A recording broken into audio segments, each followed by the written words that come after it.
T minus 30 seconds.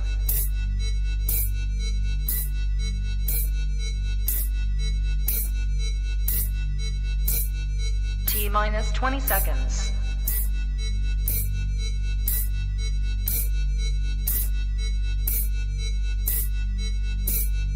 10, 9, 8, 7, 6, 5, 4, 3, 2, 1, 0.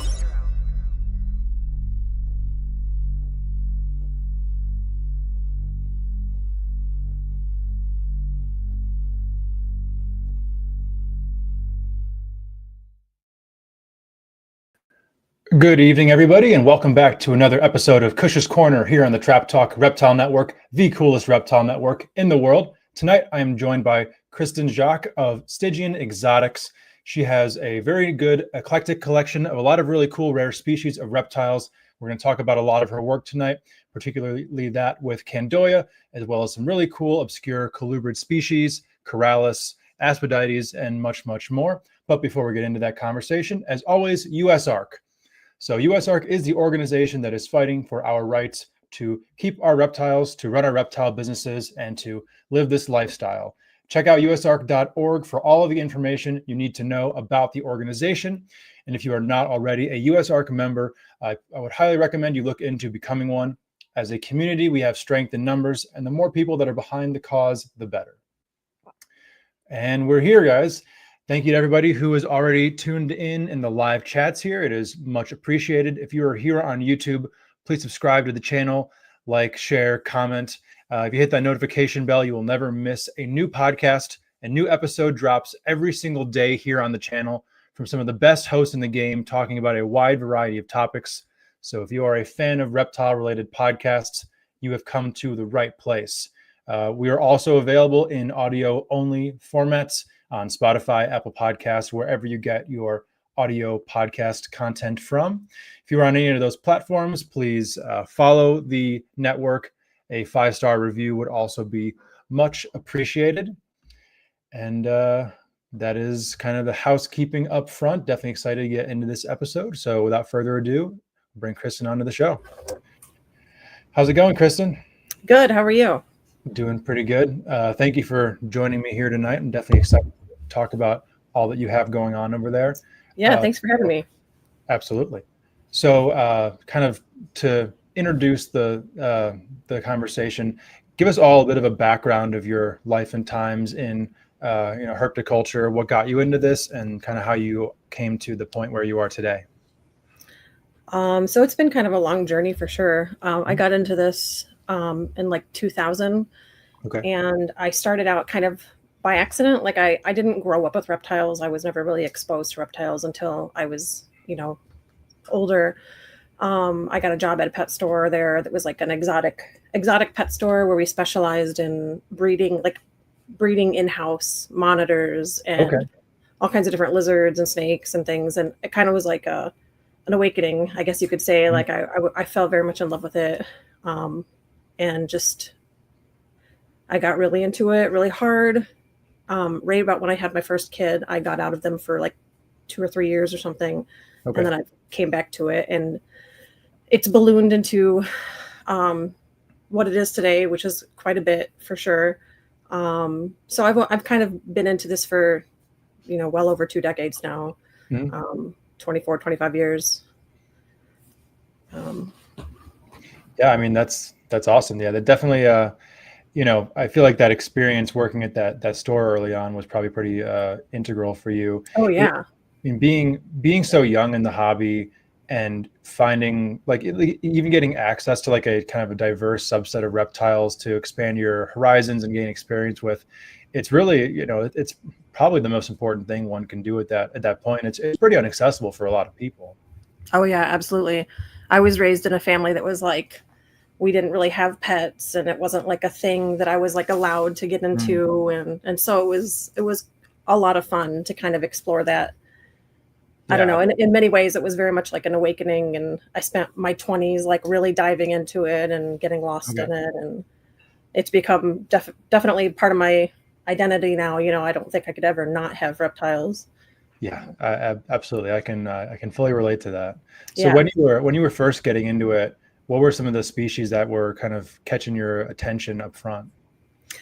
So you're gonna laugh, but the very first reptile I've ever had was an emerald tree boa. So I know, right? Really? Yeah. Wow. Um, Okay. That was she, not what I was seeing coming. yeah. So the guy that I worked for had a tendency to just pick up random stuff that he thought was cool, and so he picked up this emerald tree boa. She was horrifically obese, and when she came to the store, he didn't really understand the animals well, so they were feeding her medium rats once a week, which for an Oh, okay. emerald, I mean, it's insane, right? Anyway, so I ended up taking her home, rescuing her. It was a long uphill battle to get her back into control, her health, I mean. And but from there, I had I think my second reptile was a black roughneck monitor. I really dove into the weird ones first. Yeah. I think that's just awesome. what was interesting to me. So those were that, and then my love of sand boas blossomed in that store, really working there, and they've kind of definitely always been present in my collection as well. I've always had sand boas, and to some extent, so I probably always will. But yeah, that's not the typical story you hear. No. Yeah, right. Giant emerald followed by black roughneck monitor. That's pretty cool. I mean, yeah. Did you kind of gain that confidence to dive in like that from working at the store, or are you just that kind of person where a challenge like that doesn't faze you? It's a little bit of both, for sure. Okay. I was looking for challenges at the time, but we also in-house bred Argus monitors, and we had black roughnecks, and we had Dumerals monitors, and we had, it was a whole assortment of stuff. And I would house sit for them when they would go away, and they had this huge outdoor reptile facility with, giant monitor cages. And so I was really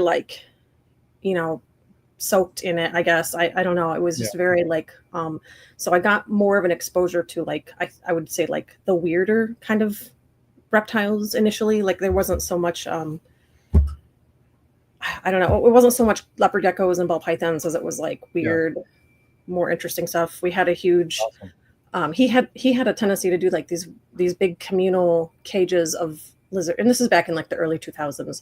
He had a big thing of 10 frilled dragons that all lived together. Oh, wow, so there was a lot of weird stuff going around too at that time. It was just kind of it was a very strange time, but it definitely I think it was so much exposure to so many different species all at once in a relatively short span of time when I worked there, that it really just I don't know, I found myself diving in head first. So did you have aspirations to grow a relatively larger scale collection up front, or is that just kind of something that happened as time went on? It definitely happened as time went on. So there was a point before we had to get out of the reptiles when I was pregnant the first time, and we were moving, and all this stuff happened. We used to have Gila monsters and stuff. So we had all these different things going on. Cool.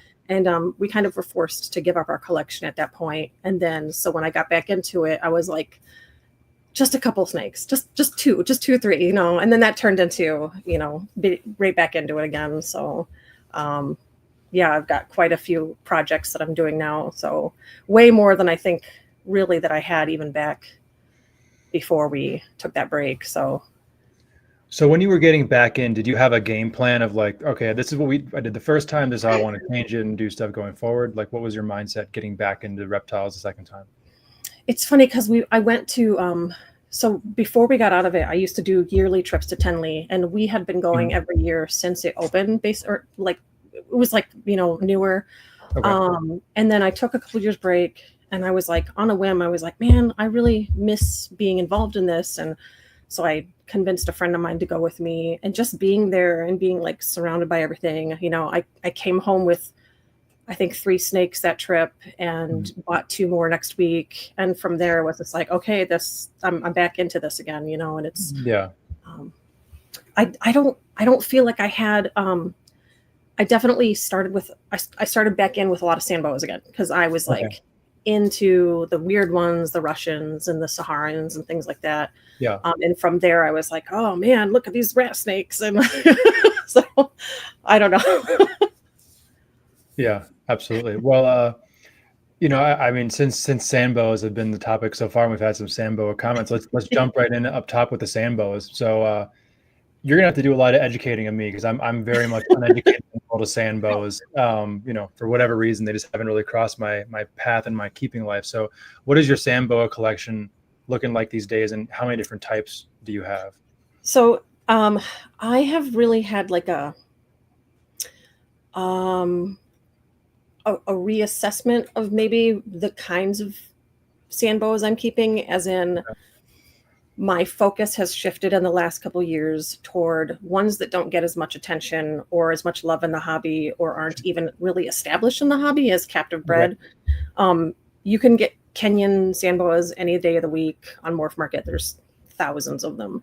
Sure. So I still do have Kenyans, so don't get me wrong, I love them as well. And I have a couple projects that I'm really passionate about with them, but really my focus has turned toward Saharan sandboas, which are totally treated like garbage in the hobby. I totally get it, but it's they don't really have many dedicated people working on establishing captive populations of them. So you have, even when you do have captive bred and born ones, they're always F1s. You don't even have like second generation, third generation. It's not gotten to a point where that's been normalized or accessible for people. Sure.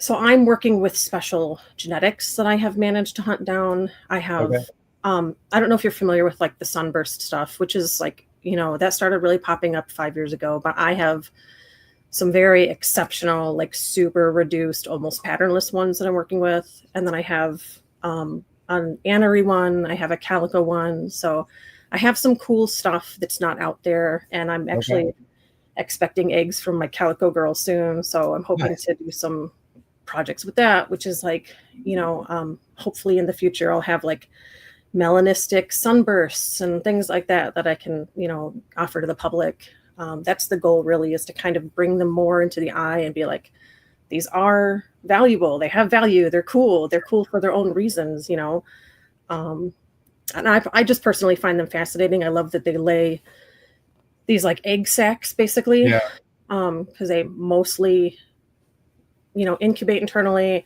and then they lay these egg sacs, and they're just like, I don't know if you've ever seen them. They're just like very bizarre.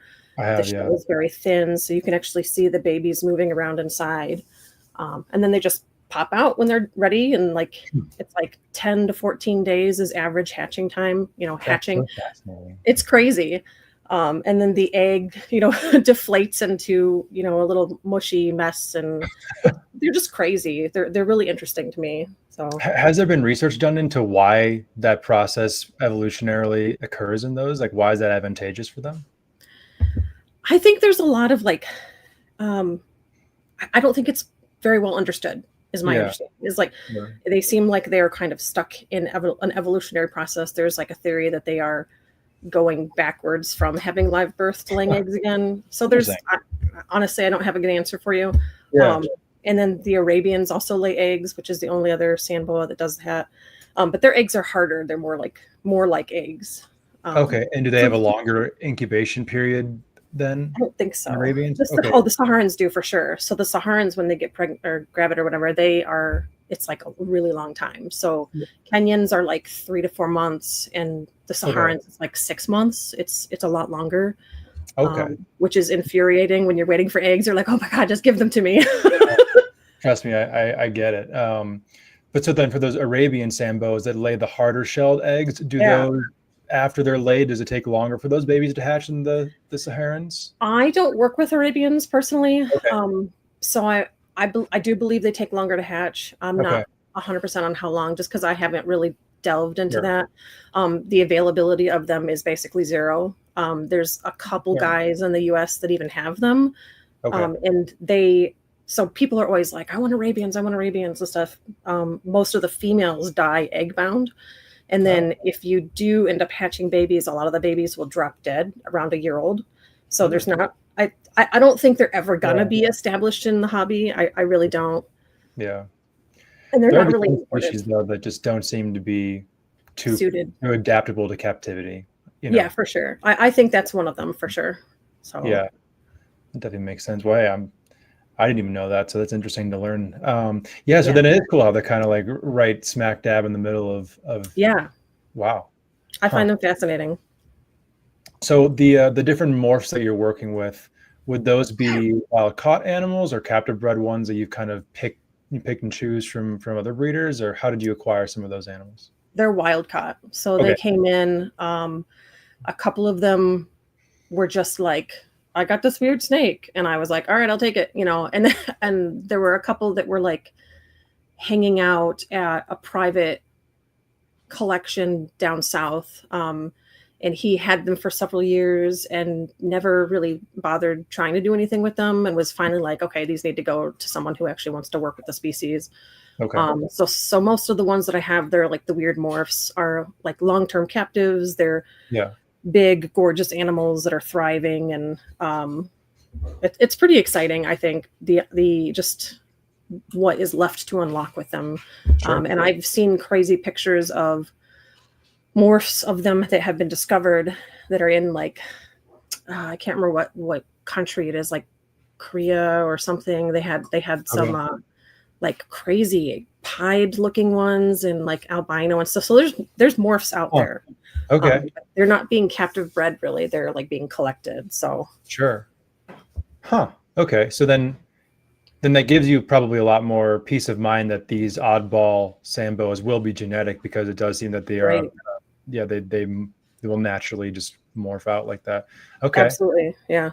That's awesome. So what are your plans just to kind of get them to reproduce and then go from there? Are you looking at doing like multi-morph combos down the line? What's your mindset? Oh, yeah, for sure. That's the goal. I mean, the goal is first to prove out that they're, that I can do anything with them. So, the first step is making the hets, and then I'll hold them back, and I'll try to do some crosses with so like my calico or pied, people haven't been able to even give me like a real solid answer on what they think she is. But she's currently gravid from a sunburst male, which is like the super reduced patterning. So her babies, half of them will be the reduced pattern, and half of them will be sort of normal. My intention is to like raise up those reduced pattern ones and to see if I can produce, calico sunbursts and weird stuff like that, and see what kind of combinations I can make there. And then like my melanistic one still has, I would say, maybe another year of growth to do before she'll be ready to go. Cool. So is that sunburst gene dominant or incomplete dominant? Like, is there a super sunburst? Not that we know of, but it's like I said, it's been so like underplayed with. There's really not a good answer. I can't even really give you an answer. When I paired, so there's 3 different main phases of like what you would normally collect. And there's like a heavy pattern animal, which is like, they have the really thick black heavy bands. It's some of them are almost solid black. They get so dark. And then there's like the normal ones that you see, which are like the $60 Expo table Saharans. And then there's the sunburst. And it's interesting because I paired a sunburst animal to one of the really dark ones, and I got a litter of completely normal looking ones. So neither. It was very bizarre, And then so I've heard, and I've heard of someone who paired a sunburst to a normal and got half and half, and like I think I've heard that twice now from like accidental things, and but like I said, it's so.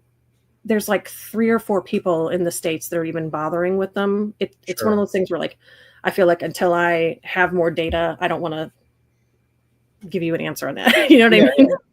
Yeah. Well, I mean, this is the most exciting phase right now, is actually figuring all this stuff out to begin with, Oh yeah, for sure. I'm super pumped. I have a buddy that we talk to each other about it like almost every day. We're like, he and I are like, okay, we're going to swap genetics when we have this and this, and we're going to do all these projects together. So it's pretty exciting for us anyway. I think it's really cool. I'm having a good time with it. So yeah.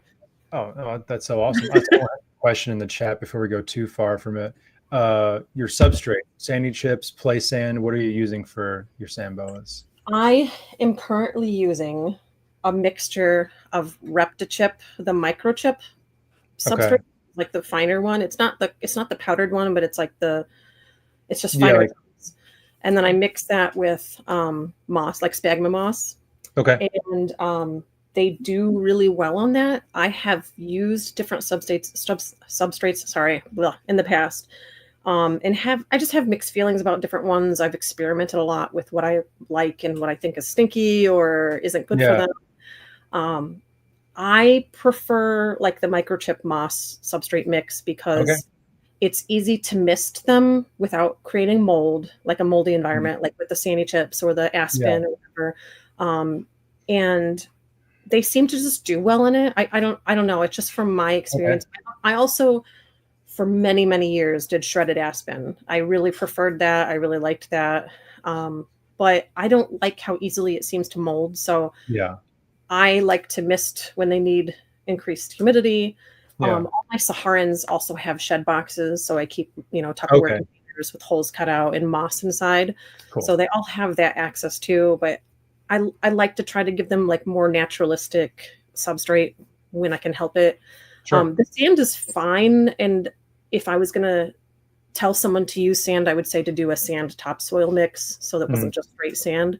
But there's I mean, like, there are many different ways to properly keep sand boas. I think as long as you're hitting those key elements of like, they need to have humidity access and they need to have a dry area as well. There's a very weird wave of new keepers who are spreading strange misinformation that they are a tropical species. And like, pushing like they need 80% humidity and at all times and all this stuff. And so now where in Africa is tropical? Right? Like, sure, there's like, their ambient humidity goes up and down and everything, but they're not sitting in wet soil where they come from. That's just not happening. But in captivity, what these people are doing is they're keeping them in wet soil that's wet all the time. And so now I've started seeing posts of people being like, oh, what's this weird discoloration on their belly scales? And what's this? And it's like listen to the people who have been breeding and keeping these for years and years and years. Like, I'm not full of it.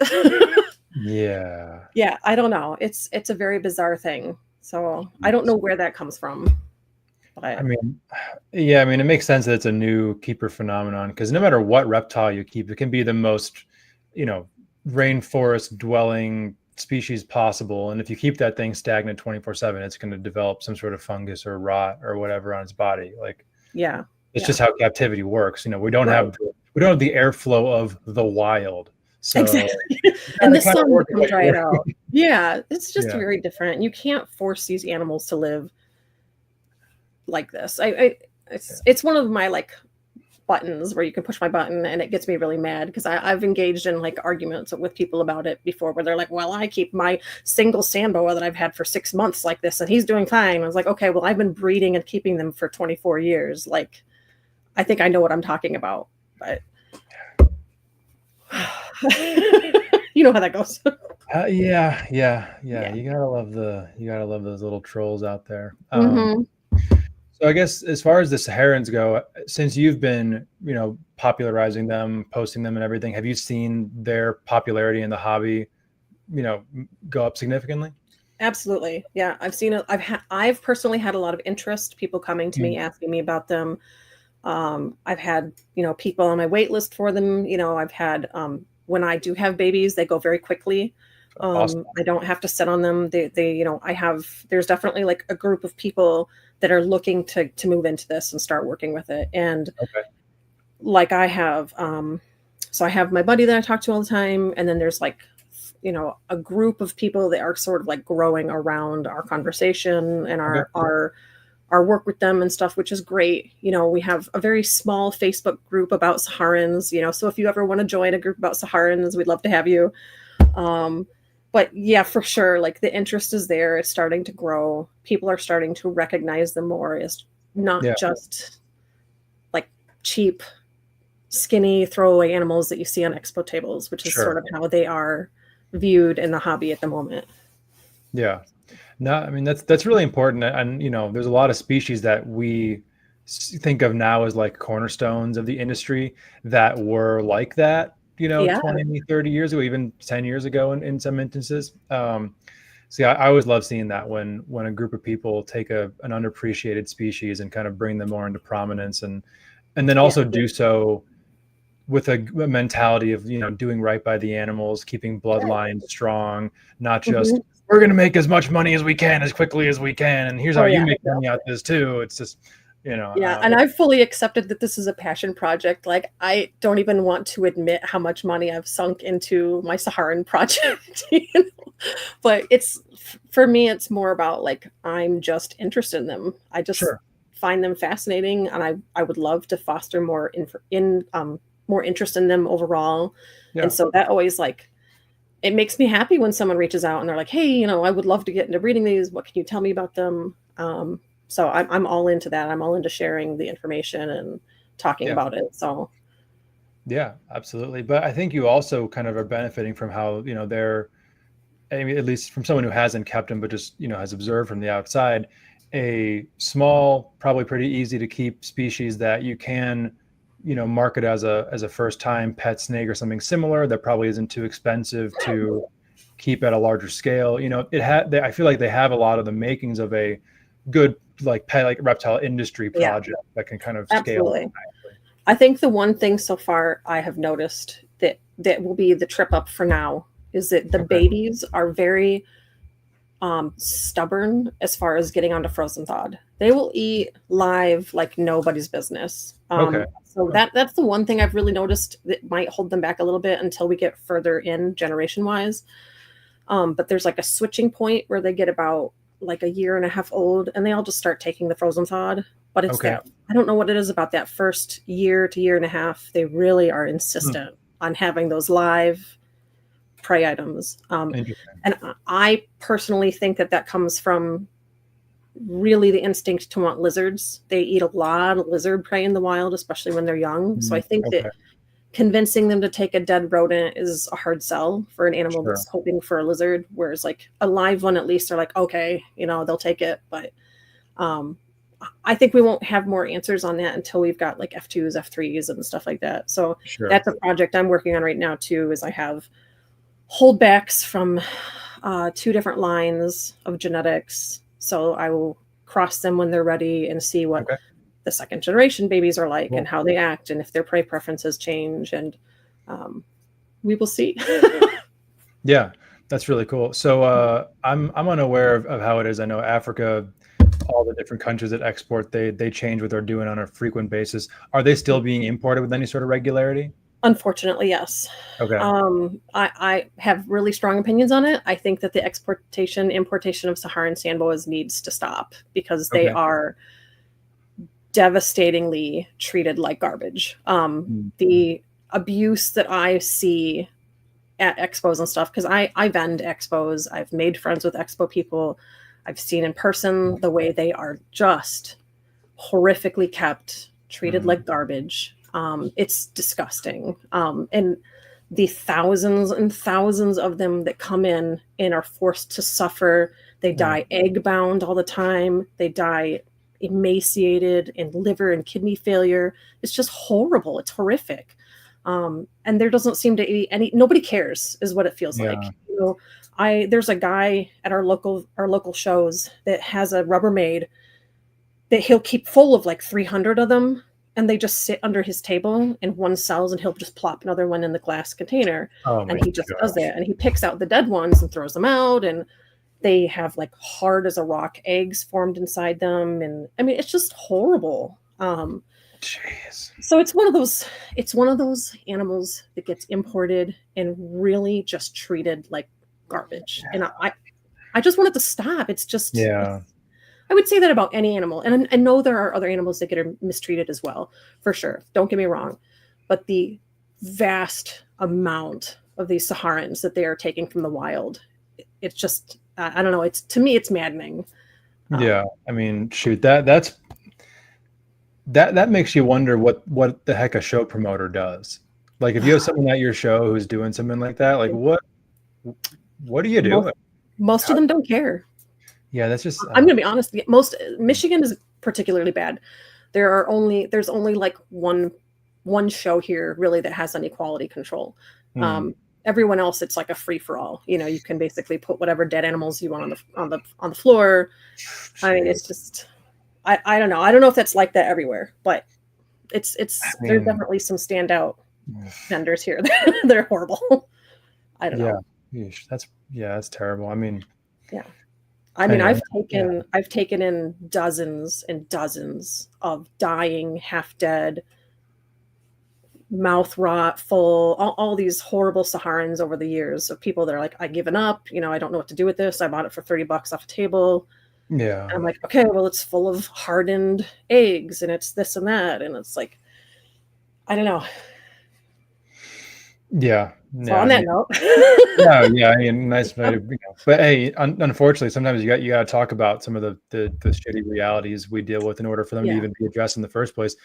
I didn't know that, and I bet a lot of people who are listening didn't know that either. So, absolutely. And that's there's kind of that like unfortunate double, triple-edged sword about the importing, because obviously, one, you need new blood in order to keep lineages strong, and then there's always the other side of the argument of like, okay, well, if these animals aren't coming to the U.S., they're going somewhere else. They're still taking them out of the wild. They're still doing all this stuff as well, but it can't justify actions like that. I feel like when you get to a point where a reptile is so cheap that you can sell it on your table at an expo for $25 because the import cost to get it here was so cheap. Yeah. I feel like that becomes a problem. I feel like those are the animals that get abused the most. Those are the ones that get flipped on the gross tables the most. Yeah. You know, I just wish the tortoises. Like, that's one of the most tragic things in the entire industry is how, these giant, keystone species, like they're sulcata tortoises are some of the most incredible reptiles in the entire world. And they're like the most disposable reptile probably in the entire world. Like these centurion giant tortoises. It's like, what? And they're just so few people are equipped to have stuff like that. I mean, it's not like a sand boa that most reptile keepers can properly take care of. It's like, there are probably more people who can care for a mainland retic properly than a sulcata tortoise properly. Yeah. So, no thanks for me, buddy. Yeah. Well, I guess. All right. Anyway, I guess to head on to more fun topics, but those things need to be addressed when they are happening. Can't just kind of keep the head in the sand on it. But your enclosure sizes, another question here. I guess take us through all life stages of your enclosure sizes with your sand boas. Sand boas, I start in like the babies. I start in like those little like pencil tubs. Okay. The ones that are behind you? The ones that are right here. Yeah. These are like my baby Rex. And they'll stay there for like the first month or two. And then I move them up to like I don't know what size this is. Like the V18 maybe? Or the V18. Yeah. I go up to there and they stay in there for another 6 months or something, depending on growth rate. Saharans I have found grow a little bit, or they're a little bit shyer, so I keep them in the smaller size a little bit longer. But they start out in the bigger size. They're too big at hatching to be in those little tiny tubs. Whereas like the Kenyans truly hatch smaller, and they kind of they just do better in that. This is just from my experimentation and raising them and stuff. But I kind of go up as I feel like they give me signals that they're ready to move up, really confidently meeting me when I open the tub is a big deal. So when they're coming up to see me, when I open the tub, I'm like, okay, you're ready to start getting into a bigger tub size. I am a big believer in not keeping sand boas in as tiny a tub as you can cram them into. Yeah. Like I have been distancing myself from particularly the Kenyan sand boa community because I see so much of this, and I really am starting to get kind of tired of it, where people keep them in these just like their whole life. And we're talking about a 36-inch, 40-inch female sand boa in like a 20-inch tub or something. And they'll live like that their whole life. I don't personally like that. I keep them in a minimum of a 35-inch tub, but like Mhm. I would even go bigger if I had the space to do that with all my Kenyans. Sure. The males don't like that space. They like a little bit smaller. They tend to go off food and stress out more. But even they get to spend time in those 70, the V70 tubs. Yeah. But Okay. personally, my personal opinion, adult sand boas should not be kept in anything smaller than like a V70. Yeah. I don't need to fight with anybody about it. That's just how I keep them. Yeah. I have kept them in 4-foot cages before and had great success with them in that too. So I think really anything in that like 35 to 48 inch range for an adult female is a great size. Cool. It gives them a ton of room to stretch out and to really kind of roam, and they do very well in that. So Do you give them a deep substrate layer? yeah, and it depends on what I'm doing with them. It depends on if I'm Sure. expecting babies or if they're growing out or whatever. But yeah, I generally give them like, I guess, a couple inches of substrate. Okay. That paired with the hide box and stuff. So I give a humid hide and then I do a dry hide, and they will utilize it. I have found in my timekeeping sorry, now I'm getting brain tripped up. No worries. My timekeeping sand boas, the more opportunities you give them to use different hides, they will take those opportunities and you will actually see them out more. Okay. Cool. The big myth is that you don't ever get to see sand boas. They're just a box of dirt. And it's not true if you give them stuff to do. So if you give them things to climb, if you give them other hides to go in and out of, you will see them active and, exploring and looking for food and they will hide sometimes too, for sure. That's in their nature, but you see less of that overall. Okay. So. Yeah. I mean, I think that's a good kind of sentiment to get out to all reptile keepers of any domain, just like what you're doing of, I found the ideal of, once I give them the multiple hides and now I give them natural behaviors. You were saying just because the snake is acting one way in setup doesn't mean that's how it acts in its entirety. So it's, it's very important, I think, to emphasize that. That's very cool. Yeah. And it sucks to see the whole species kind of, or the whole, like, all sand boas written off as just like this boring animal that doesn't interact and doesn't do anything. And I was like, I don't agree with that at all. I really don't. So. Yeah. I mean, I feel like when you're able to show the amount of the beautiful offspring that you're producing, that's going to get attention on its own. And then especially once people can find out that, they're not just going to be burrowed or hiding all the time, then, it's going to bring more people into understanding how these animals really are. That's awesome. So kind of we've already talked a little bit about this, but kind of what are your long-term goals with your sand boa projects and, where you want to see this, let's say, in 10 years?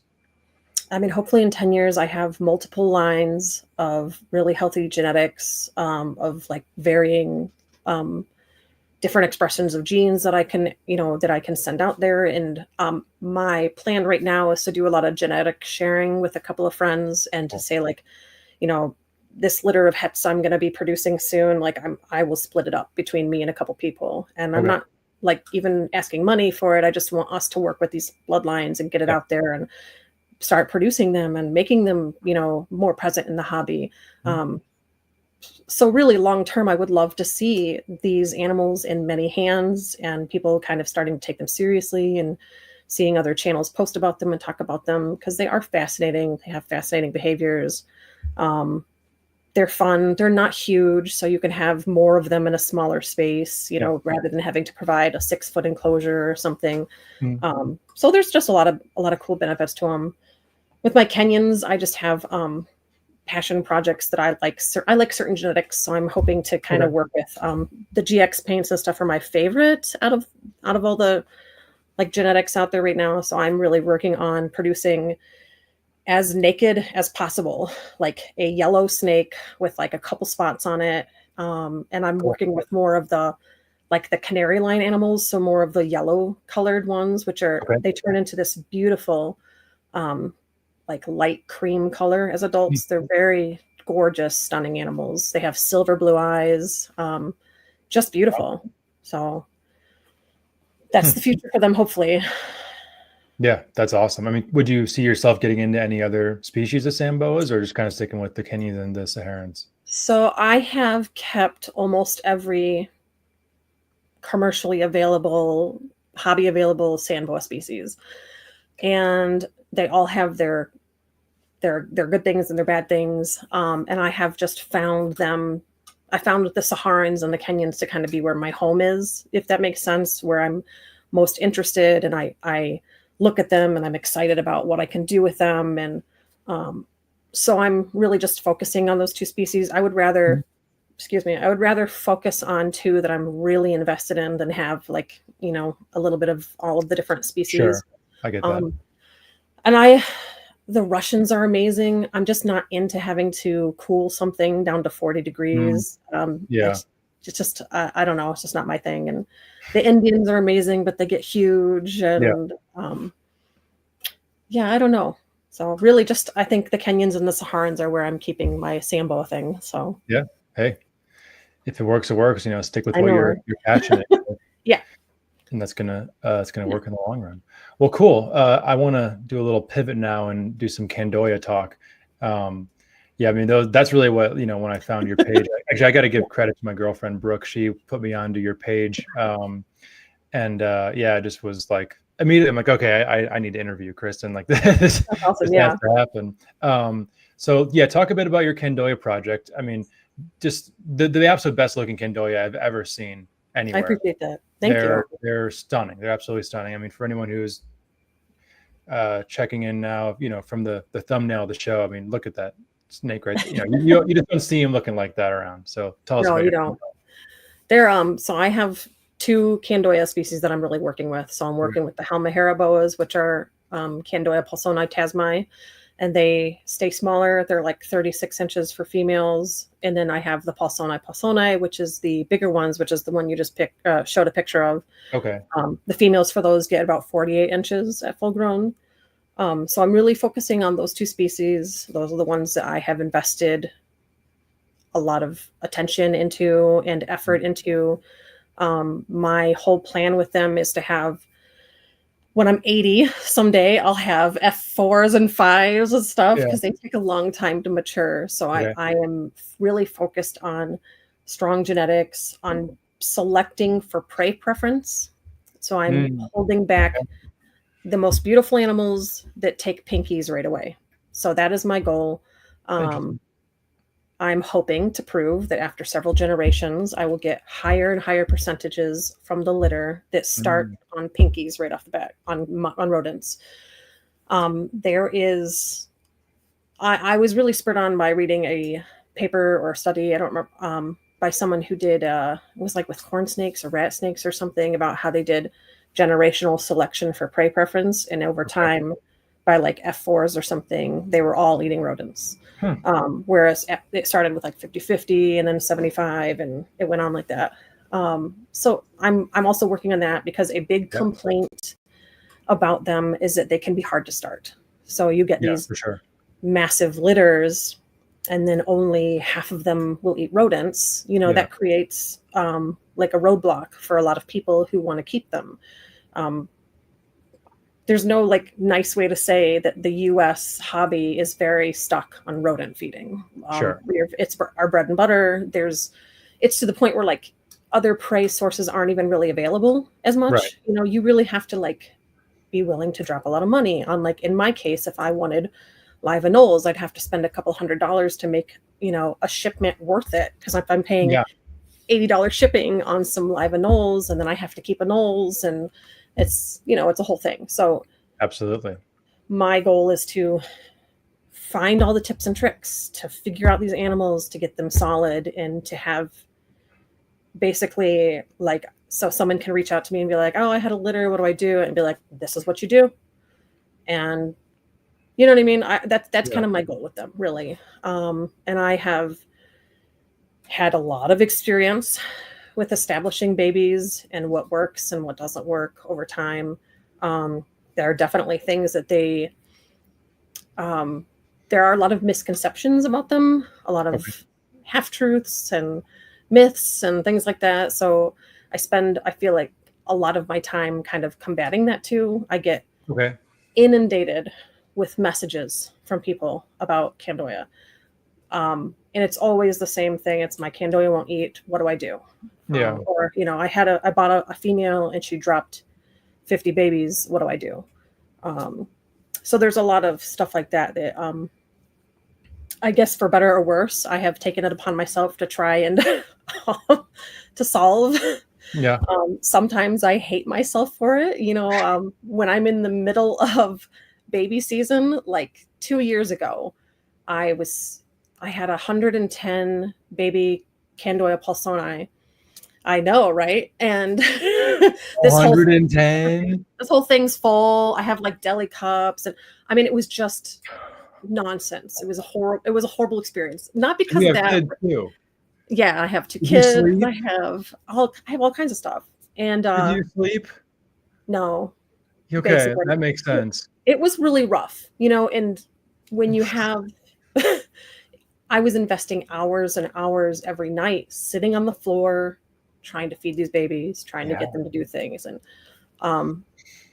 so the hope is that I will get to the point where I can be like, no, this trick works 100%.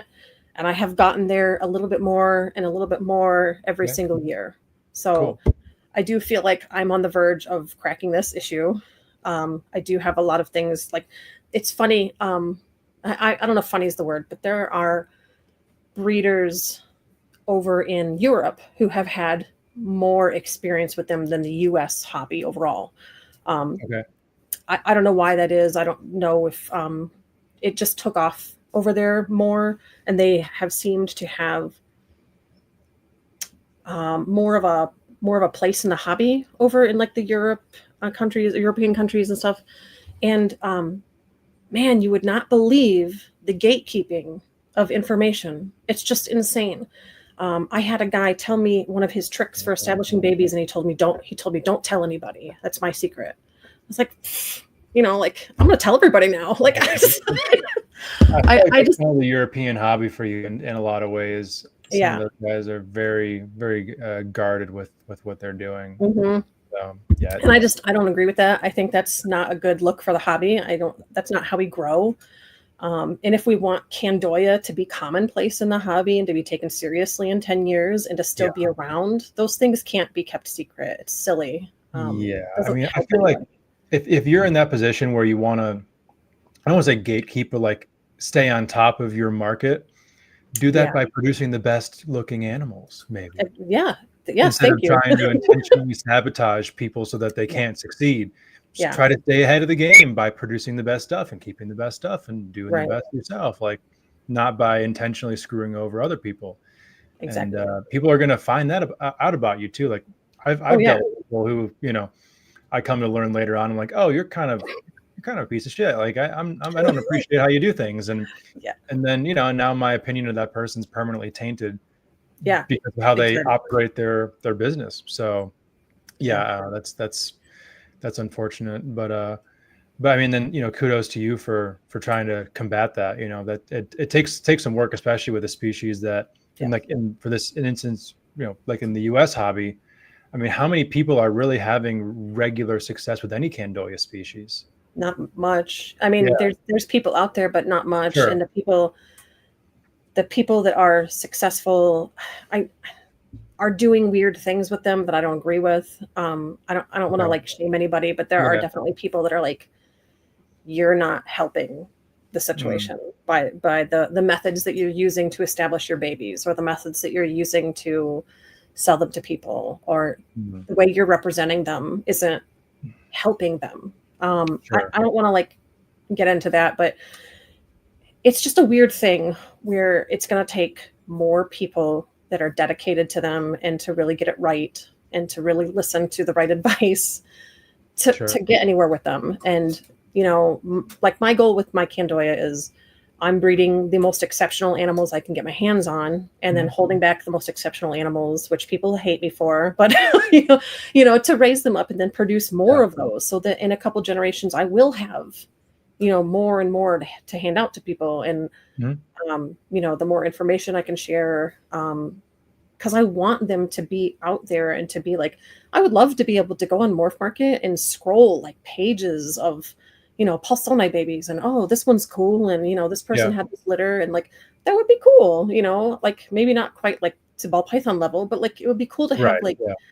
you know, like boas are very like, you've got pages and pages of them. Like you can go on Yeah. MORPH Record right now. There's like, you know, 20 posts or something, and they're all wild caught, you know, so there's like Yeah. 2 captive born animals or something, and they were dropped from a gravid import, you know, so it's Right. just really, it's Yeah.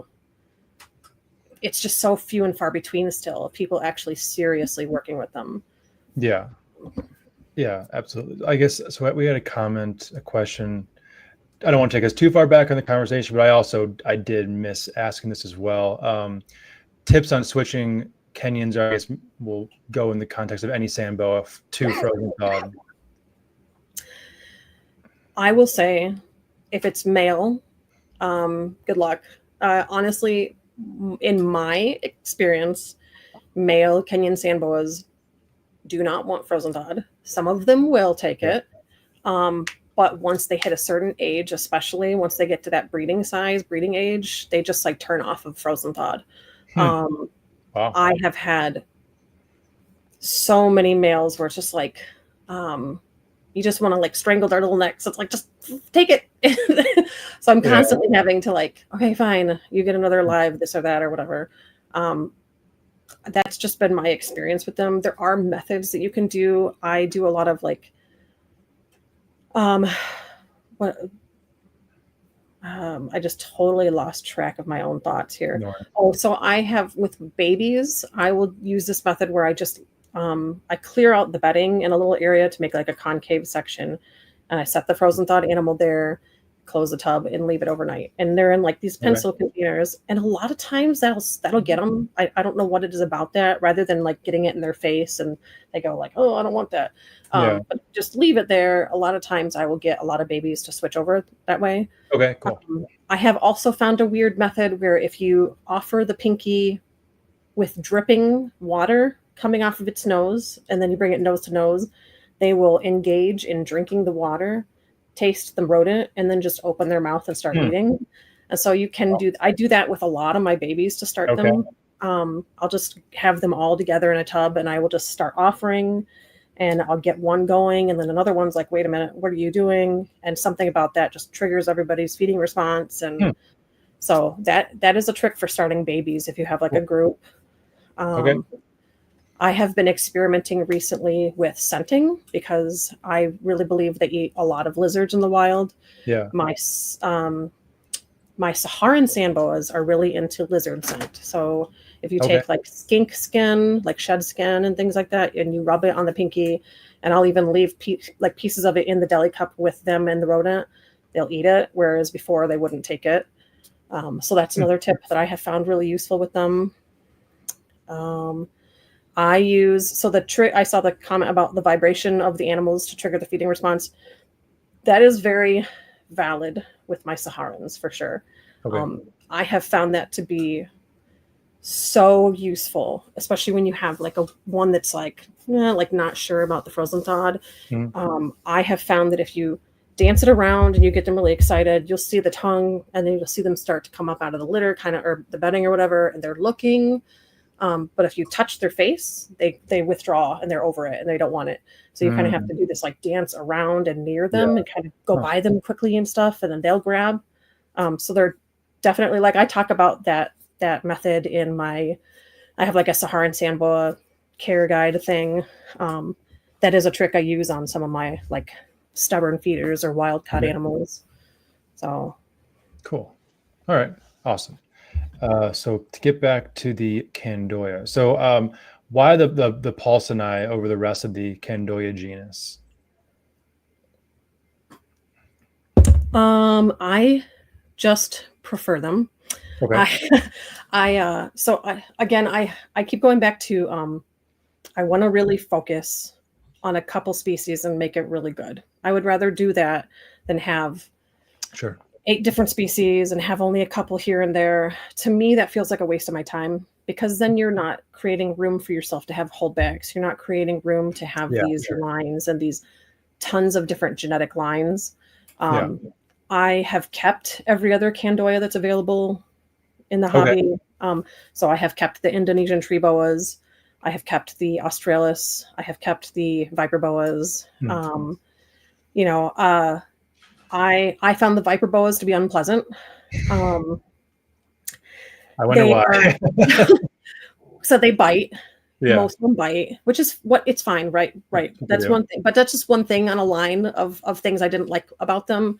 They are extremely susceptible to bacterial and fungal infections to the point where I have known several people to tell me they've had their entire collection crash based off of one animal getting sick because it goes through them so quickly. Wow.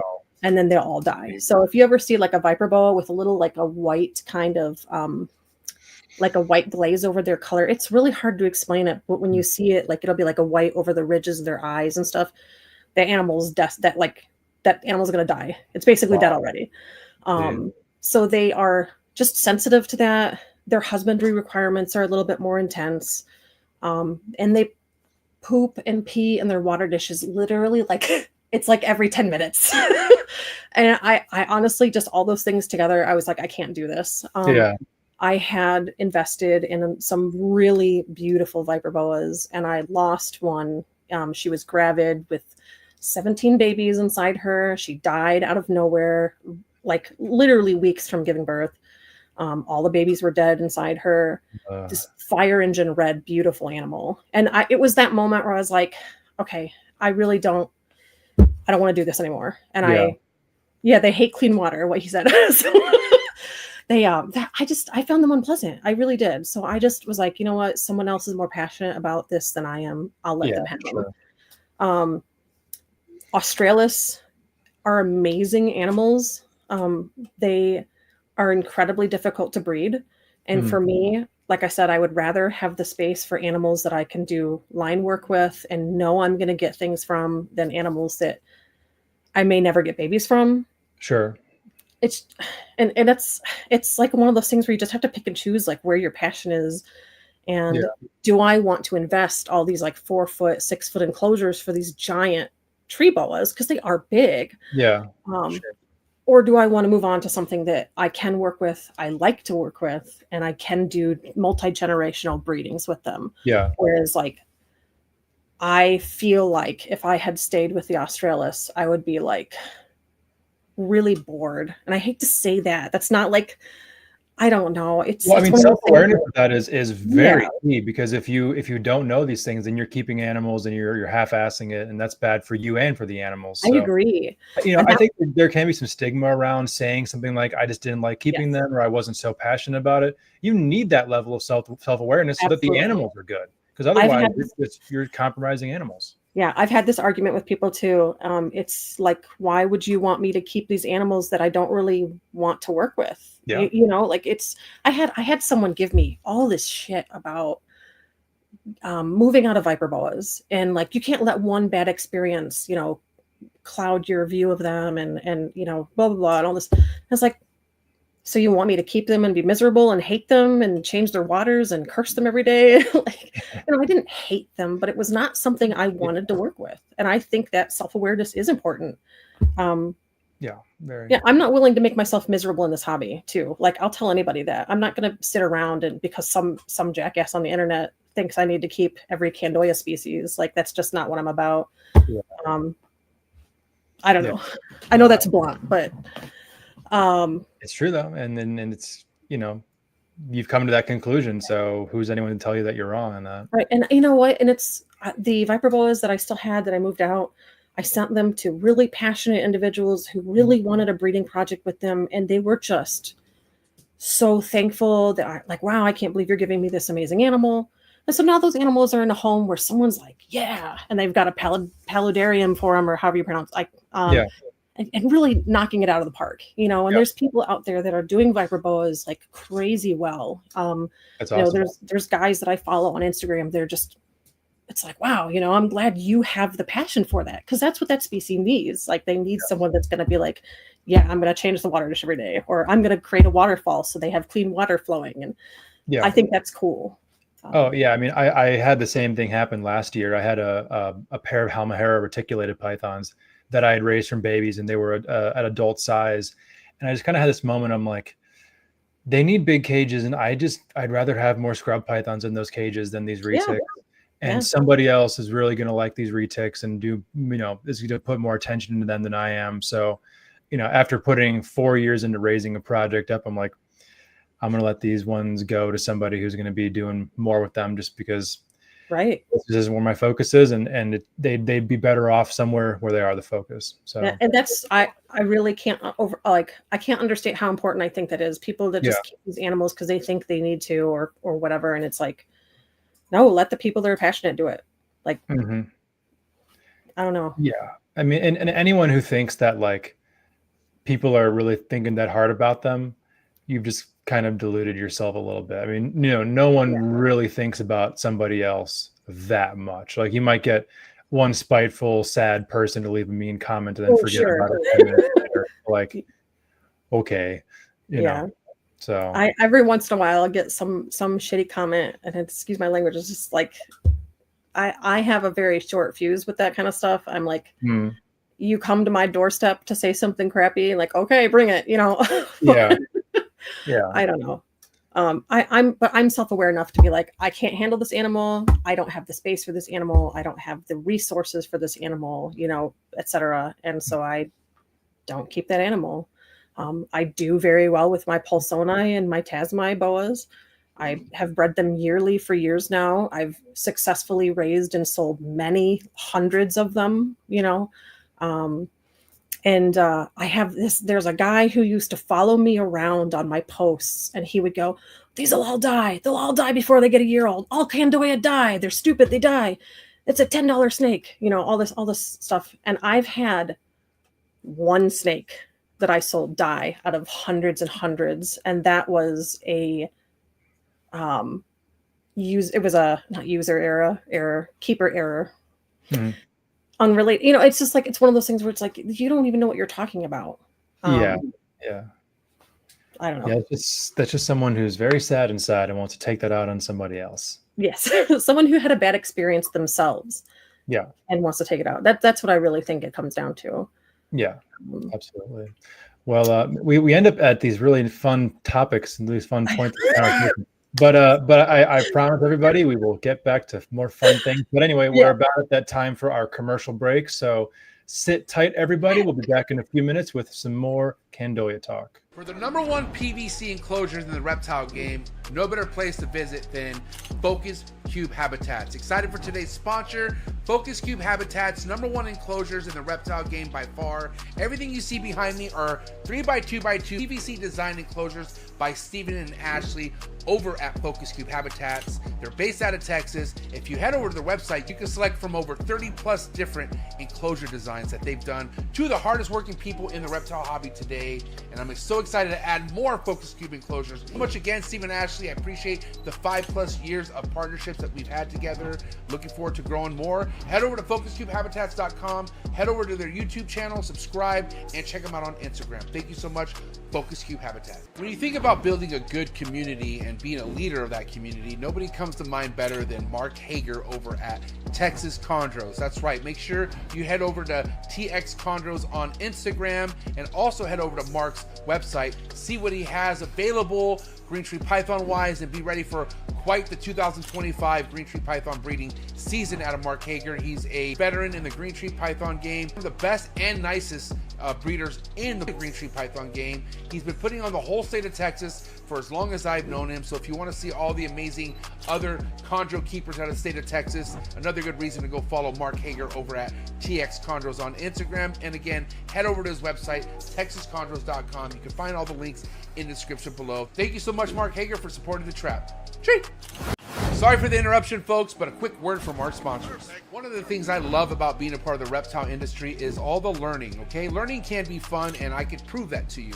Thank you so much to today's sponsor, it's Gary Scavino over at gs.reptiles. I highly recommend you head over to his YouTube channel, follow all this man's content when it comes to learning about rare species of snakes you could be keeping in the hobby, and also just finding out how easy a lot of these rare species of snakes are to keep in general. So thank you so much, Gary Scavino of GS Reptiles. Again, head over to his YouTube channel. Also head over to his Instagram to be on top of all of his current work and be ready for a big year over at GS Reptiles. Thank you so much, Gary, for your ongoing support. I really appreciate it. Cheers.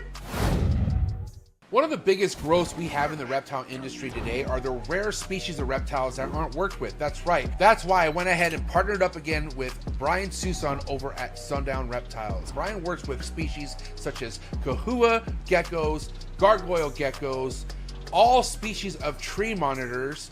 He works with abronia and many other cool species geckos that you can check out all on his website. Head over to sundownreptiles.com, see what he has available. Brian's one of the best doing it in the reptile industry today. He's been on the show multiple times, so make sure you check out all of Brian Susan's episodes on Trap Talk Reptile Network. But more importantly, for the highest quality of captive bred reptiles, make sure you head over to sundownreptiles.com and make sure you give him a follow on Instagram. Thank you again, Brian Susan over at SUNDOWN Reptiles. And we're back. Thank you, everybody who is still here. And shout out to everyone who's in the live chat tonight. A very active live chat. Most appreciated. So I kind of want to get back to something that you had said briefly when we were talking prior to our break about Australis being difficult to breed. So why is that? What makes them more difficult than the other Candoia? I'm not sure what it is that causes them to be difficult to breed, but there's been a lot of people who over the years they'll say like, oh man, I'm having babies. I'm going to have babies this year. Look at this massive ovulation. And, you know, they've been locked up and they've been doing this and that. And then they reabsorb and then nothing happens. Okay. And that's very typical. And then they also eat their mates a lot. So a lot of times they'll just be like, oh, he went missing, you know? And so I've talked to a lot of people who have gotten into them and then gotten out of them. I get a lot of people that reach out to me and go, hey, are you interested in my female I have? She ate her mate and I kind of want to get out of this and you know, there are, I think, 1 or 2 guys in the States now that are having luck actually producing babies, but I think each of them have only like done it a couple times maybe. Okay. So it's I don't know that it's really understood. I'm sure it has a lot to do with, you know, temperature, humidity, cycling them and providing the right opportunities for them to feel ready to breed and to not eat their mates. You know, so there's all that. You know, aside from that, I have also found that like when the babies are born, they're all born this like brown color, you know, like brown and gray and stuff. Okay. They don't really develop their cool colors, their amazing colors until they're a little bit older. And I think there absolutely needs to be people working with them and getting them established and getting the knowledge out there, but it's not me, you know. Okay. Yeah. I just don't, I know how the hobby works. I know how people work, and I can just see, I could see myself with, you know, 30 ads on Morph Market with these brown tree boas just sitting there. Yeah, sure. You know what I'm saying? And so a lot of times you have to almost wait until they start developing their colors and be like, oh, this is one that turns red and this is one that turns black. And before you really see what you have, it's not that I don't have time for that. It's just more like, again, it's like, I really just want to work with what I'm really passionate about and invested in. And I want to narrow in that and really hone it and focus on it. And you know, I get people that reach out all the time and ask me like, hey, how do I do this and this? And I'll admit to them, I'll be like, you know, I've kept them before, but I'm not the expert that you want here. Yeah. You know, with Australis and Indos and Vipers, I'll send them to someone else and say, this guy is working with them, doing really excellent. Go ask him questions, you know? I don't know. I'm Australis and they're so cool. Like I can't, it's hard to explain just how like, they're just so like majestic and ethereal in a way. They're very gentle for the most part. Yeah. The females get massive too. Like the biggest one I ever had was like 7 feet long. She had this, massive head, just a beast of an animal. And she would turn solid black at times. Just amazing. One of the nastiest bites I've ever received from a snake. It was an accident. You know, she thought I was offering food. I was trying to change water. You know how that goes. But they're just amazing. They're so beautiful and they're so unique. And they absolutely deserve to be researched and studied more and established. Just not in my house. Yeah. I don't know. Yeah, I mean, you're doing more than your share with the Paulson. So I think somebody else needs to do that's part of it too. Like I can't burn myself out. If I burn myself out on doing, because I'm going to be honest with you, most of what I keep is weird, rare, not established stuff, not common stuff. And I do sometimes get that sense of like, like that season I was telling you about where I had 110 boas, I was like, I intentionally took a break the next year. I didn't pair a lot of animals. I was like, you know what? I need to step back a little bit and reassess what I want to do moving forward. Because you get burned out. You get like, I can't do this another night. You know, I can't sit on the floor, ruining my back. You know, so if you've got all these other projects going on at the same time, you get burnout. Sure. Oh yeah. I don't know. That definitely is the case. Yeah. You know, it's all about kind of finding the scale that works best for you. Yes. And how you can, you know, best maintain your animals. I mean, you know, I have a pretty decent sized collection, but I also have a lot more time to dedicate to it. And, you know, I've gotten to a point where like I can look around and I'm like, I just can't downsize any of these projects anymore. Like, I'm stuck where I'm at here. So, yeah, it's tough. You get to a point where like, man, I'm invested in all of this, but it's so time consuming. Yeah. I mean, I have the, you know, I don't want to call it a curse, but I guess the just the fact of the matter of having my primary focus be a larger python, where it's like that, just their square footage requirements are just you know, they are what they are. I mean, my garage has 34 cages in it total, and that's, you know, I mean, of CB70 racks that, you know, I could fit 1,000 slots in that same space. So like, you know, I mean, that's a little bit of an exaggeration, but you know, quite a few. But you know, it's all about finding kind of what makes you tick and what you're gonna keep doing with longevity. Because you know, getting into a rare or obscure project, if your goal isn't to be able to produce F3, F4, F5 offspring, I mean, what are you really doing? What are you doing? You know? Yeah. Or at least if you don't want to be part of it, like breeding and then trying to send animals to people who do have a larger collection, or I don't know. I just feel like there's a level of responsibility that comes with something like that, you know, is not to be taken lightly. Yeah, absolutely. For sure. And that's something I think about a lot. It's one of those things where like when I'm assessing something, you know, I'm like, what do I actually see this like in regards to my project? And can I see myself trying to do this in 10 years? And what's the goal here? And, you know, so I've really taken a lot of like serious hard looks at that stuff over the years for sure.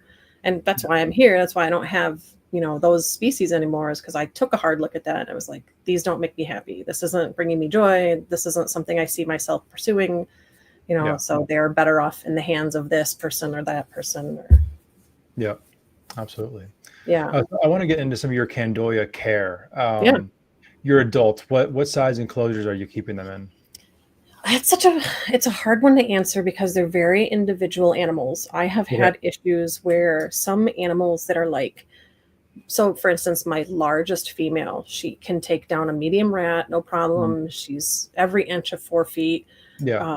And she hates being in a large enclosure. I've tried her in bigger spaces before, and she will fast for, I think she went close to a year once, you know. Yeah. And that's them telling you I'm not happy, right? That's, you got to listen to your animals.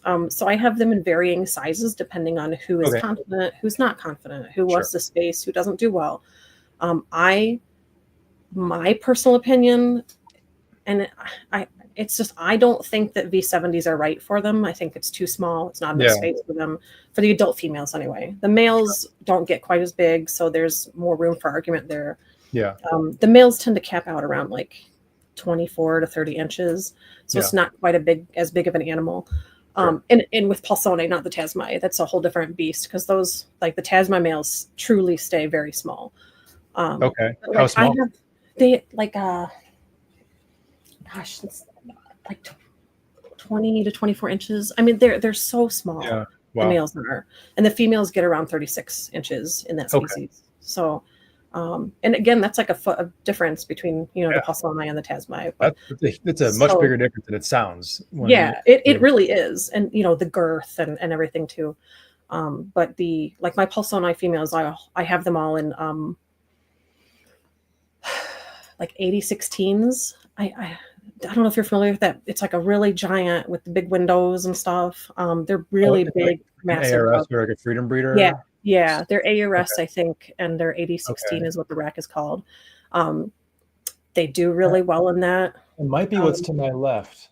Yeah. Should probably know. But is it like the framework of a CB70 rack, but 2 instead of 3 wide? I think so. Yeah. Yeah. I think Okay. that sounds right. Then I know what you're talking about. Yeah. Oh, I love those tubs. They're so versatile. You can do They're so much with amazing. those tubs. They're incredible. Yeah, they're great. Absolutely. And they do really well in them. Yeah. And especially like for breeding season, because I tend to I'll put 3 or 4 together for breeding. I'll have like targeted, like this one I want with this one. And a lot of times you need a couple pairs of them to get them going and get them riled up and stuff. Like in the same tub. Mm-hmm. Oh, wow. And having that much space really gets them going, and they start breeding more. Excuse me. Sometimes you'll get males that will just sit there for months. And so you drop a second male in there and all of a sudden they're fighting and they're after the female and chasing her around and everything's changed. So it just depends on the male and the female I'm introducing. Some of them do fine in pairs. Some of them need that extra help. So it's just, and those big tubs allow more room for that and to not feel like I'm cramming them in some small tub and, you know, nobody has space for anything.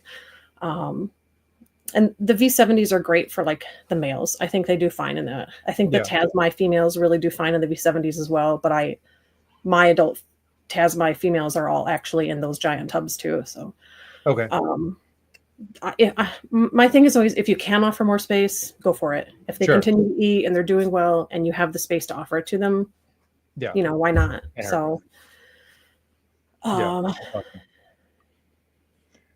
then, oh yeah, absolutely. It's like I forgot where it's talking about. I guess of your adults, how many of them are wild caught versus captive bred? It's about half and half, I would say. I've got a pretty healthy collection of both. The Tasmis is a different story. All my Tasmi adults are wild caught because there really isn't anybody captive breeding them at all, except for me and like someone I'm mentoring, basically. Other than that, in the States, there are people that are moving toward it and trying to, and I'm sure there's like little litters happening here and there, but not anything substantial yet. You know, and I've sold over the last couple of years quite a few pairs and trios to people who are raising them up to do that, which is amazing. Yeah, it's awesome. And I am working on holding back a lot of Tasmis to hopefully slowly replace my wild caught over the years as I have. And I have so many of them because I'm trying to establish as many different bloodlines as possible of my captive born animals so that when I finally do get to that point, they're not all inbred, you know, forever, you know, infinity. So I don't even know how many I have of them, but I have a lot because that's my goal, is to have a lot of genetic material to work with. Because I think that's really what I want to be able to offer.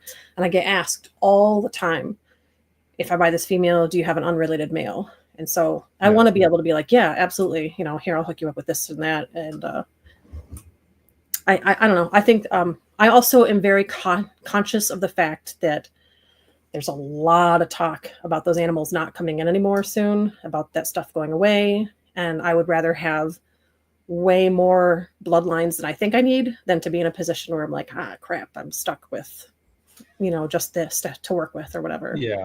I mean, that definitely is kind of a dilemma when you run into that of like, you know, especially when you have access to captive bred animals that you are producing. Like I could have my collection primarily made up of these animals, which in the short term would probably be a lot easier. But then like, once I hit the generation where outcrossing is no longer possible, I might be kicking myself for not having taken in those few extra wild caughts, you know, 15, 20 years ago.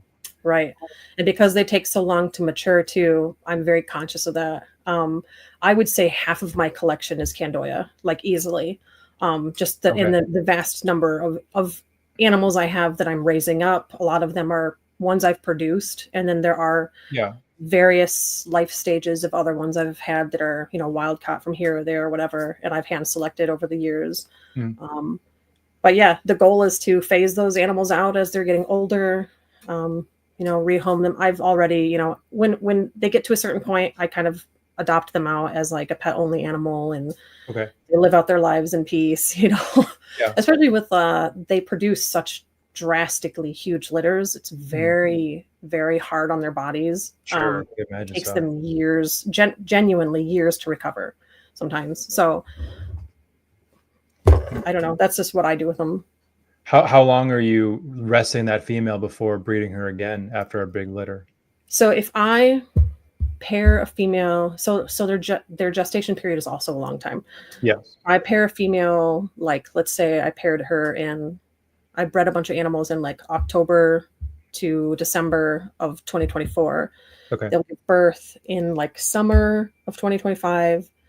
And then I wouldn't breed her again until, so she would have that year off. And so it would be like the winter of 2026 or something, so you're giving them truly like a really long time to eat and put that body weight back on. And I have definitely been in positions before with some of my animals where I'm like, you've had a year and a half or 2 years, and you know what, you're just not ready. You don't look ready to me, and I'll put it off. I won't do it again. So there's definitely been times where I'm like, I would rather have the animal around longer than to push it and get a weak litter or a stressed litter. And I just don't personally believe in breeding them back to back like that. It's not good for them. So especially with the live bear, how much more that takes out of them compared to an egg bearing species that you can get back up to weight relatively quickly. Like, I mean, one bad litter, I mean, even just to look at it kind of from a very like, gosh, this bull snake is making so much noise in my left. I just cannot. I can't hear it. Okay, good. That's why I've been muting my mic. I've been worried that it's been loud. I don't know. But like if you miss on a litter like that, you kind of almost wasted like almost 4 years of that snake's life. I mean, that's two rock solid litters would have been a whole lot better with some patience. Yeah, I talk to people about it all the time. I'm like, don't breed it yet. You're making a mistake. Like, come talk to me in a year when you have a crappy litter born and you're kicking yourself because you didn't wait, or give it another year to mature, or whatever. I don't know. They and Candoia will fast basically the entire time they're gravid. Most of them do. So you're talking like 6 to 8 months sometimes that they're not eating anything. Yeah. And then they give birth to 110 is the biggest litter count I've ever heard of a Paulsoni birthing in one. I know, right? It's crazy. My average litters are 30 to 45. That's real. Like that's very normal. But they can 60, 70, 80. I mean, it's wild. And so, they're just skinny, saggy, half alive animals after giving birth, So they truly need a long time to recover for sure. Jeez, that's Kyle is cursing me by saying I'm going to have 300 babies this year.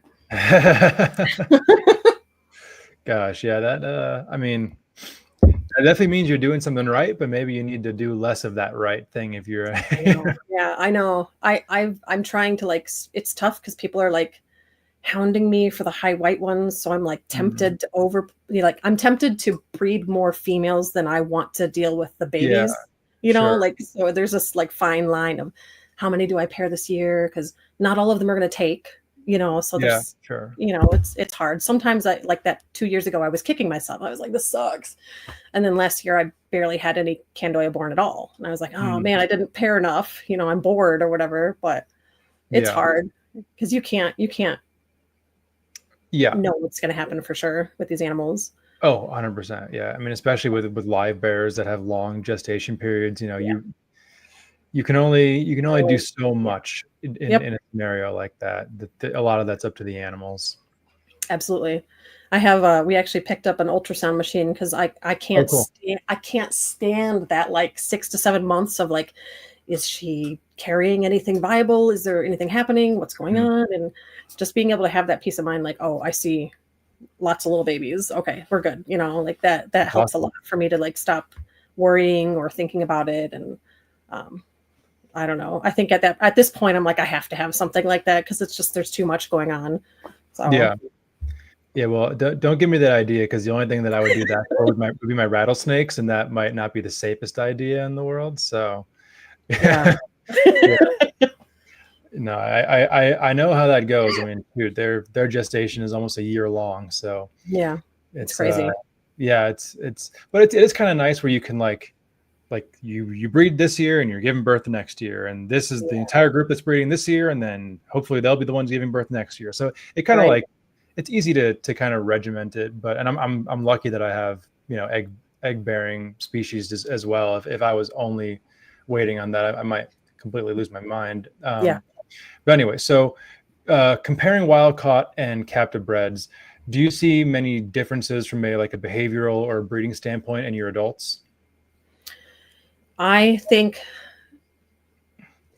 for like getting gravid and stuff, you mean, or just like behaviors? In general, like are the captive bred ones more bold in their enclosures? Do they breed more easily? You know, stuff like that. Yeah, I definitely see that. There's the ones that are captive bred they seem to recover quicker too. And I don't know if that's just because they've had a life of luxury where they've never had to really worry about food. Sure. I have like wild caught females that when they give birth, it feels like they really struggle afterward. And I have always wondered about kind of why I see that. And I do think that there's this huge discrepancy between growth rates in the wild and growth rates in captivity. You know, you're feeding a mouse every 2-3 weeks versus they might catch a tiny frog, and then a month later they maybe get a bird or whatever. So their growth rates are so much slower. And I think that when you get these animals that look young, they're actually a lot older than we give them credit for. Because I've had, the craziest one that like blew my mind was I had an import. She must have been like, I swear to God, like 12 to 18 inches long. She was tiny. She gave birth to 10 babies.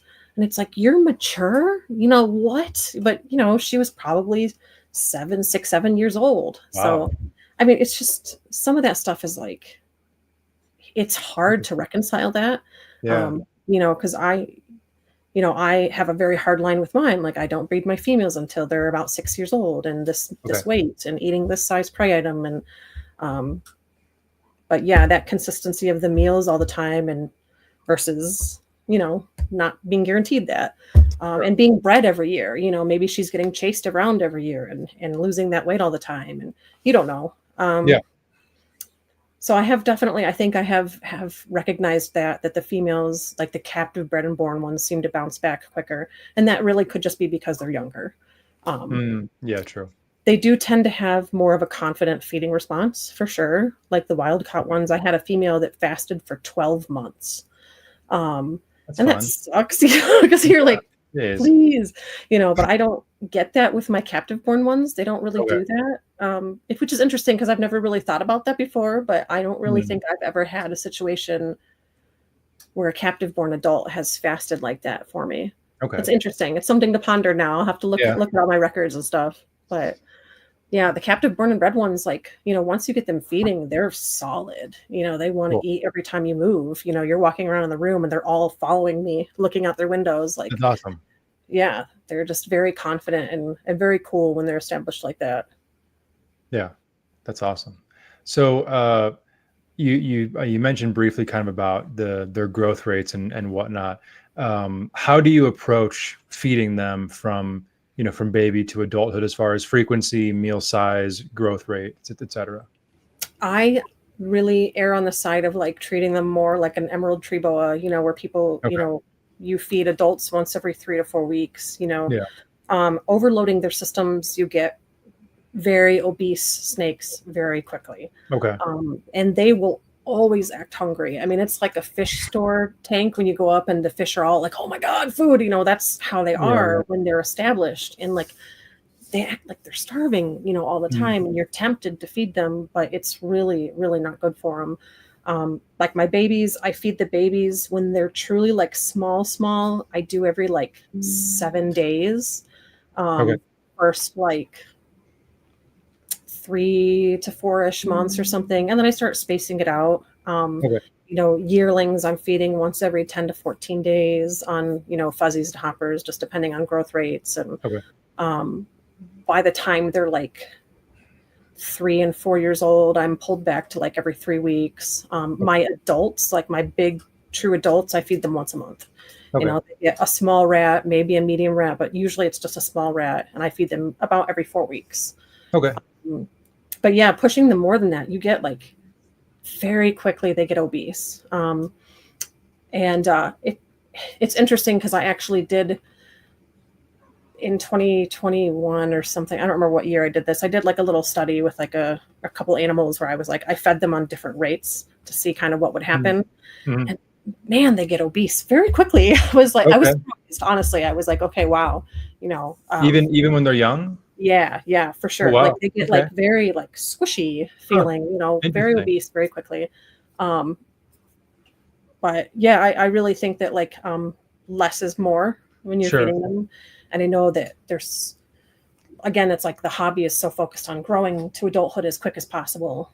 But you really do them a disservice if you're feeding them too much, feeding them like a corn snake or something, Yeah.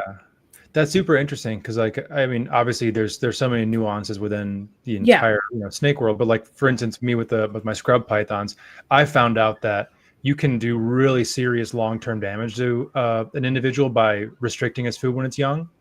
Like they suffer from stunting really badly, and it'll shorten their lives. It cause that's interesting, health conditions at 3-4 years old, like terminal conditions. So it's interesting to see a snake that's on the total opposite end of that spectrum, where I don't think it's probably possible for one to get fat under 4 to 5 years old. I mean, unless you're feeding it like every other day. But then once they achieve adult size, then they're very prone to obesity. So like, it's not, you have to treat them at different stages of life in different ways. So that's why I find it fascinating that they will get fat, the Candoia, while they're young. I don't think I've experienced a snake species like that. I have a decent amount currently. I've worked with a bunch. So it's really interesting to see that. They were like yearlings, I think, that I was working with at the time. That it was like 4 animals or something that I was feeding at different rates and stuff. So they were still relatively young, solid, amazing feeders and everything. And it happened so quickly that like, it was like shocking. I feel like, but it's a noticeable difference. And then what was the process like of trying to kind of correct that? That had to have taken I pulled her back to like a meal every 8 weeks or something for a while. Really like pulled her way back. And she's an adult now. She's like 6 or something, and beautiful weight and perfect. And that's awesome. So she's fine. But it was like a very brief thing. I had to know. I was like, I have to have this answer. So it was very eye-opening to just see how quickly they get out of control. It's great that you did that, because now others don't have to do the same experiment. That's right. They don't have to find out the hard way. Yeah. I've been curious. I've never had the opportunity to do it, or I guess I haven't taken the opportunity, but I'd be curious if you could make a snake lose weight faster than just fasting it completely, if you gave it some amount of regular meals that are just really, really small, to the point where the process of kicking in their digestive system, because they can shut that thing down completely. So you keep the metabolism running, but then have what you need to expel to process and to kick all those systems into gear more, have it expend more energy than taking in from that prey item. I wonder if that would cause more rapid weight loss than just complete fasting. I don't know. That's an interesting thought. So if you ever have a Candoia that got a little too food happy again, I'd be curious. The desire to like experiment. No, I can't imagine that would happen. But I'd be very curious to do like a side-by-side experiment on 2 similarly overweight snakes to see how fast they drop weight. That's an interesting theory. I will say that like the animals that fast, they the weight loss is very gradual.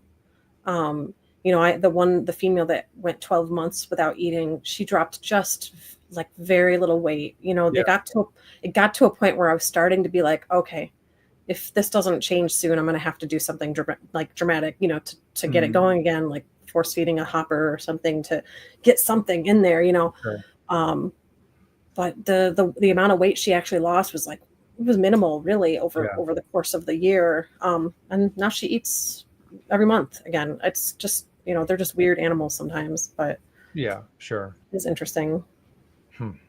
So I guess, I feel like a lot of the people, we do have a lot of people in these chats here who I feel like already have animals from you or keep Candoia. But for the new Candoia enthusiasts, what are some of the basic care parameters that you're using for your animals?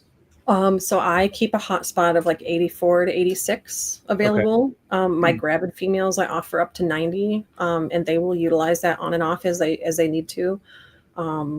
If you keep it to the point where they can't escape that heat, you will absolutely get regurges. They cannot tolerate being trapped in like just that extreme heat. For them, that's extreme. Really for most. Like for all the babies I send out and stuff, I was like never over 86, 84 is the sweet spot for that like warm zone. But like I had a woman was like, oh, I have it set at like 90 and I'm getting all these regurges. And I was like, oh, you're cooking it, so they really they need that 84 to 86. And then I don't really tend to let them drop any lower than like 70 to 75 on the cool side. Okay. I try to kind of mimic mostly what's happening where they come from. Yeah. I keep the perimeters very close to that. I have had other people. I'm like I've heard of the negative repercussions of people letting them get colder, and it's not great. Okay. Sure. So I keep them in that nice little zone, that like 75 to 85 essentially. They like a higher humidity, so they have to have like a humid hide, or you have to be focused on keeping a section of the cage moist, or a clump of moist like moss, or however you want to do it. Okay. They need to have that access to it, or they will just soak all the time.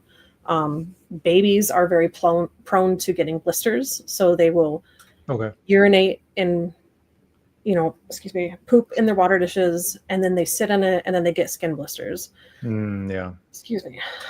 So their humidity is kind of like, when they're like 0 to 12 months, that's like the most fragile, I would say, like stage of their life for sure. Okay. So it's just like, you don't want to overdo the humidity when they're that little. You want to give them like a humid box, but I tend to tell people like, otherwise, just whatever is like your normal humidity or whatever. But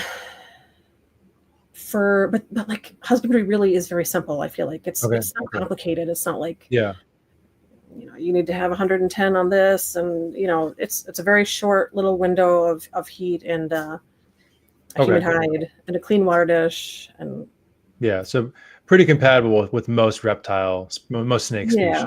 Okay. Yeah. Cool. I honestly, they're one of the easier animals as far as maintenance that I have in my collection as well. They're just very I can imagine so. I don't want to use the word simple, because I don't feel like they're not simple animals, but their husbandry is just not, it's not overly complicated. As long as you're doing it right, you're meeting their needs. Any low metabolism species like that is going to be on the easier side to keep. Just less feeding, less cleaning, just in general is going to be, there's less chaos in that tub. Yeah, checking that water dish. The water dish they love to poop in it. It is my number one least favorite thing about keeping them is the amount that they poop in their water dish. But I don't know. It's a nice toilet. Do they spend a lot of time soaking just regularly? Mine don't, because I provide enough humidity for them. Okay. But they just go to the water bowl, just let it rip, and then head back. The babies soak more. I will say that for sure. I have noticed a trend with the babies. You'll find them a lot of times curled up in their water dish, and I just pull them out and put them in a different section, and I'll spray the back of their cage or whatever. It's interesting because my adults don't really soak at all. That behavior seems to go away for the most part around a year or something.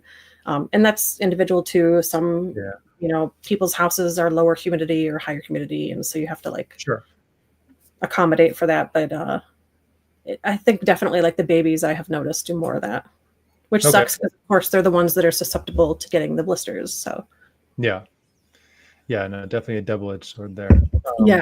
I guess in the long run, do you have any sort of goals from like a line breeding standpoint as far as looks that you really want to achieve within the two species?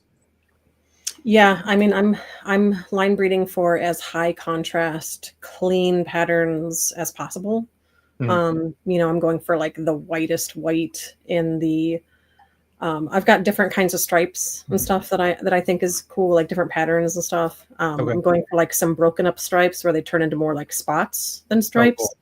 And then I've got ones which are more like straight line kind of stripes. And so there's different stuff like that.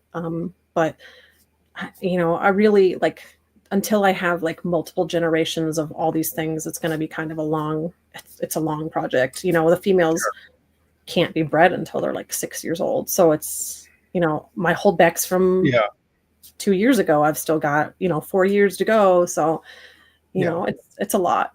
For sure. But staying ahead of the game is kind of my goal. I have a great group of animals, and from these animals, I want to keep offering like sharp, really nice animals and just continue to improve what I can offer and what is possible with them. So that's really where I'm focusing, I think. Yeah, that's awesome. Yeah, I mean, it's so cool to see what you're doing with those snakes. I mean, I feel like it's a genus of snakes, and the two species in particular that a lot of people are aware of, but very few people have actually experienced. And then most people don't even know that they can look like what yours look like. So I mean, people are always like, oh my God, they get blown away by stuff all the time. I don't know. I think they're definitely gaining a lot of popularity recently, in particular, like the last couple of years. I mean, I had a point where I used to maintain a waiting list, and my waiting list became aggressive toward me. I was getting bribed. I don't want to say threatened, but I was getting harassed for these animals. Like, I mean, it was actually like affecting my mental health. It was intense. I had a woman offer me $500 to put her name at the top of my list. Things like that, where it's like, come on, you guys. Like, so I scrapped the waiting list. I deleted it. I deleted the whole thing. I was like, all of these people, I was like, I'm not doing this anymore. This is too much stress. And I changed If someone wants to bribe me for a waiting list, I would bribe. No, it was intense. It was too much. And yeah, it's crazy. Now I have a mailing list, and I have hundreds and hundreds of people on my mailing list waiting for Candoia. Because that's amazing. It's cool because you're watching the popularity of these animals go up. I'm not out here to gatekeep. I'm not out here to be like the only one breeding them. Anyone who talks to me, I give them all my information. I'm an open book. I'll coach somebody on how to breed stuff. I have a document open for anyone to read. This is how I keep and breed and raise my animals. And cool. You're welcome to have this information. So that's really my goal, is to I want more people taking them seriously. I would love in 20 years to be like, oh, look at all this competition I have. That creates opportunities for cool new genetics and cool new patterns. And I traded bloodlines with somebody last year, and that's cool, so awesome. More of that, please. Yeah. Hey, absolutely. Well, as we kind of near the end of the episode, I want to hit on one more species you work with. Those are the trinket snakes. The Colignathus, is that how you say the genus name? I don't know if I ever said the word out loud. Okay. Colignathus. Yeah. I've always, those words, especially some of these Latin names, like you read them, read them a million times, but then you realize I've never said this word out loud. Yes. Yeah. And then you I go to type say it all the time. What? Yeah. There are definitely ones that trip me up, even species I have, and someone will ask about it, and I'm like, oh yeah, the it's like I can spell it, but it's like, I don't know, it trips you up. I feel like so much of my socialization in the reptile hobby is online. So much of that is a very online existence. For sure. But yeah, so trinket snakes, they're amazing. They are. What do you want to talk about? Well, I mean, just kind of the project of yours in general. I've always thought that them and the radiated rat snakes were super underrated in the hobby. Yeah. I'm never really sure why they weren't more popular, kind of like some of the beauty snakes and 100-flower rat snakes, stuff like that. Right. I mean, I feel like everything else you're working with, you're at the forefront of pushing this species forward. So kind of what inspired you to start working with them, and kind of what's your journey been like? So the trinket rats, they were around in the 90s, and they were very common, and they were a lot of people had them and stuff. Yeah. And then they disappeared. You know, they kind of just faded out into non-existence. I think people, their animals died off and it just kind of went away. I think it's multifaceted. I think part of it is brown snake syndrome, where it's just a brown snake, you know, and over time Sure. you're competing with, at the same time, think about, you know, in the early 2000s and all this, when the ball python morph craze went, you know, like all that stuff goes up, and people are interested in that, in albinos and this and that. And like, you know, then you've got this brown snake. So I can see how things like that kind of impacted their, you know, their existence in the US hobby for sure. They are an incredible species. I personally like my trinket snakes more than almost anything else I keep. I think they hit so many of those marks that are amazing as a pet snake, as a project snake. They're beautiful. They're docile. They eat amazing. Like right out of the egg, they take frozen thawed. No tricks. Okay. Nice. No fussing with live. You leave a frozen thawed pinky in there, it's gone in an hour. Yeah. They're just rock solid animals. I suspect a lot of the people that had them in the 90s and stuff overbred them and killed their females. And I think that contributed to a lot of the like disappearing, essentially. They will clutch and clutch and clutch and clutch themselves to death. So you can very quickly have a female lay. I think the record is like 12 clutches in a year from one trinket snake. And obviously, what? Yeah, and that's on the high end, of course. That's not common, but sure, you know, but they will. What? I had a female last year lay six or seven clutches. You know, I mean, that's crazy. Numbers. Yeah, it's crazy. Wow. And not all those eggs are fertile, you know, and Sure. not all of them make it or whatever. But they lose dramatic weight doing that. And so, you know, if you're not careful, you're not cooling them down to make them stop or whatever, there's different tricks you can use to stop that production. But they'll overproduce themselves to death just off of one breeding. Like, it's insane. So I had that female last year that overproduced like that. Essentially what I did to stop her was I gave her like really small meals, like a fuzzy, you know, a week. And then a week later she got a fuzzy instead of like adult mice, which is what she normally eats. So I could slowly kind of bring her down off of that. I cooled the temps down for her and kind of stopped the cycle, because they get caught in this like vicious cycle of like, oh God, more eggs, you know? Yeah, sure. So I suspect, I think there was a lot of that going on, and probably a lot of people lost their females that way. Okay. But that being said, they are just so incredible. Honestly, as babies, they'll just sit in your hand and just be like, okay, like I'm here. Like, they're not crazy. Like, you know, some snakes like freak out and musk and bite and jump out of your hands and stuff. And they're just like, I don't know. I can't say enough good things about them, really. They're just so easy to maintain. They are easy to breed. You don't have to cool them to get them going. You don't have to do anything special other than put a boy in there. And he gets the job done, and you get eggs. I mean, it's as simple as that, you know? Cool. So, and like I said, the babies are super simple and easy to establish. I have 2 species of the trinket snakes of the Helena. So I have Helena and Helena monticoloris, and those are very rare.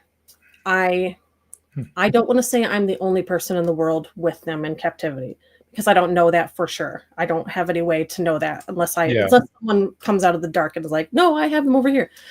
My trio, I don't know why I said pair. I have a trio of them that were their second generation, produced by Klaus Dieterschultz.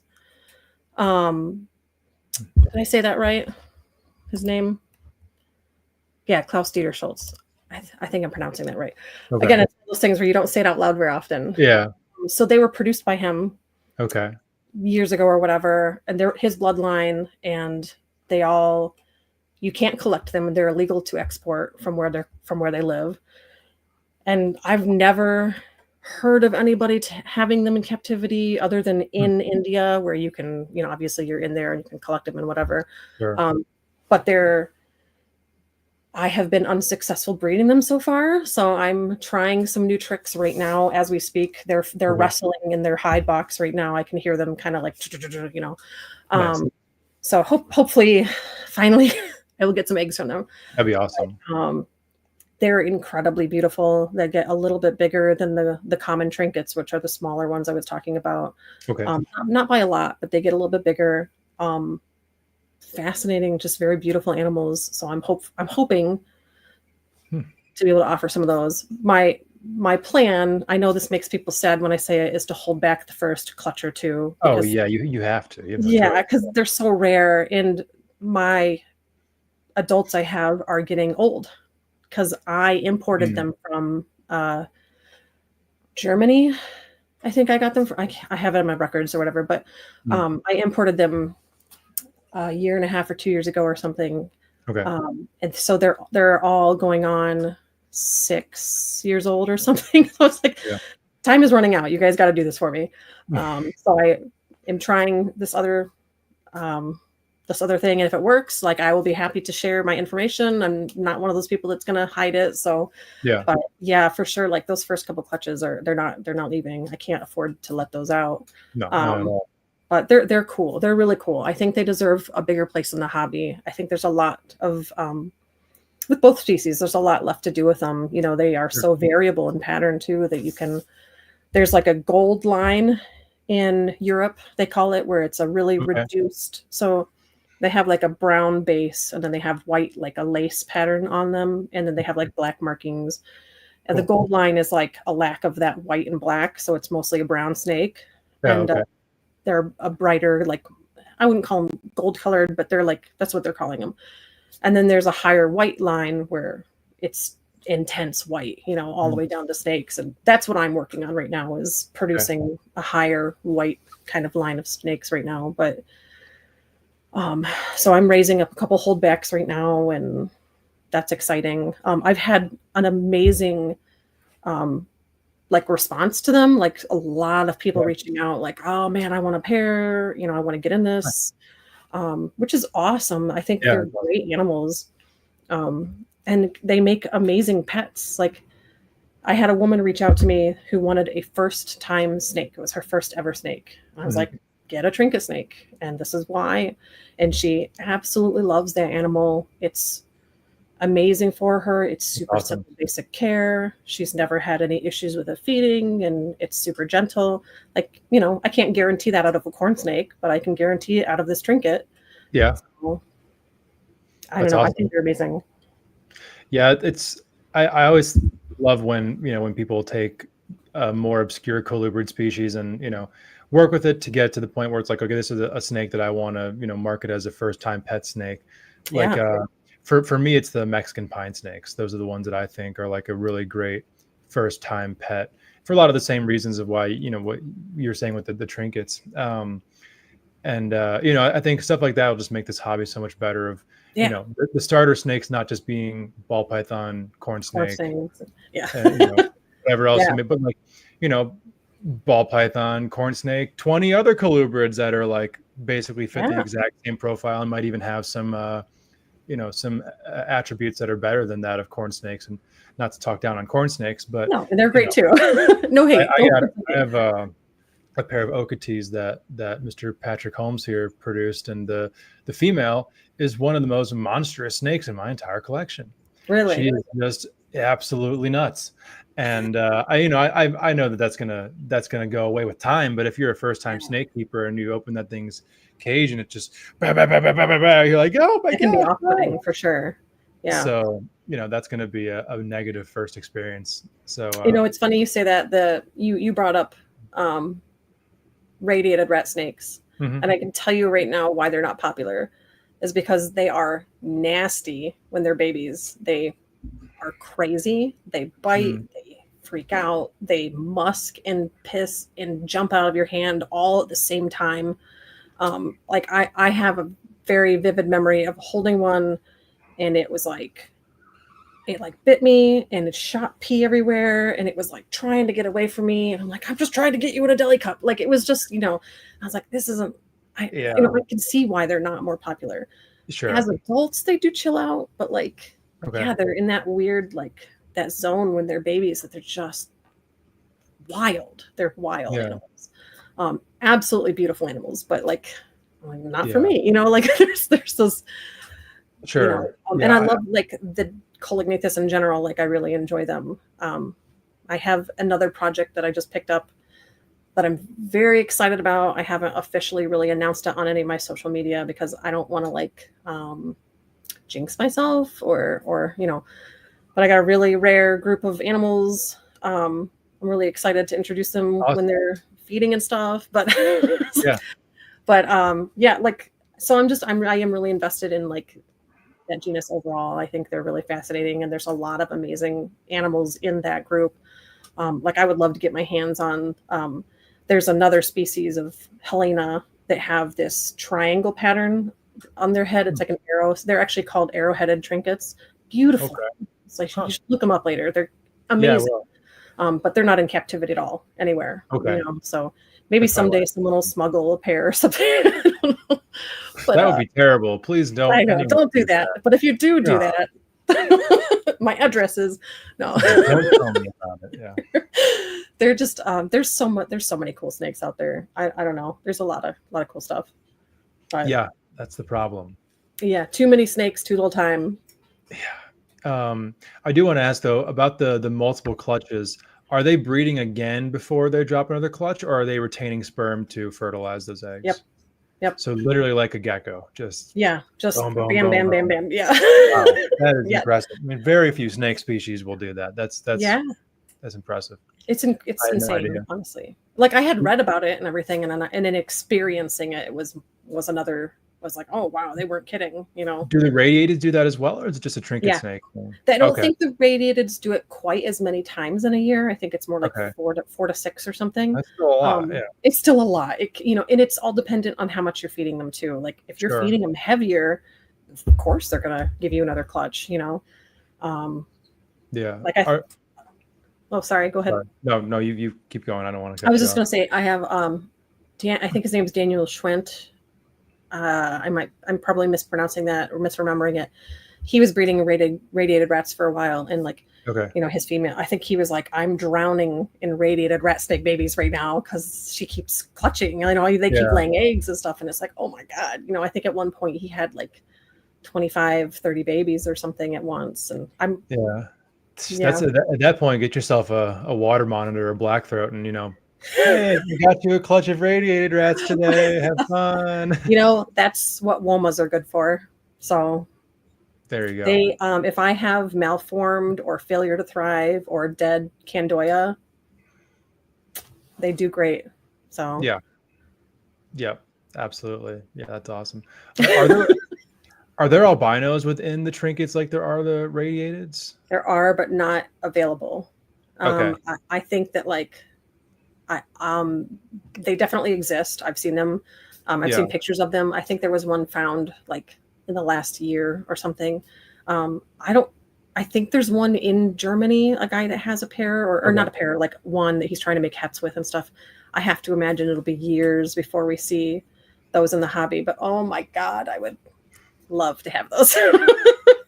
Yeah, I mean, that's my dream is I'll have a pairing. I'll put something together and be like, oh, I made some crazy cool morph, Yeah, I love the look of albino radiated rats, especially like the purple pigmentations coming out. So gorgeous. I really, and maybe what you said about the babies, that might just be the reason. I am shocked that they didn't gain in popularity when like a lot of those other, Southeast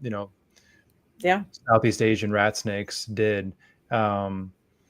Beats me, but I'd have to imagine that they're poised for it at some point, the same way that the trinkets are, with the work that you're putting in with them. Yeah. So absolutely, it just takes people championing them, like somebody out there being like, no, this is amazing, for you to like really to start changing people's minds. So yeah.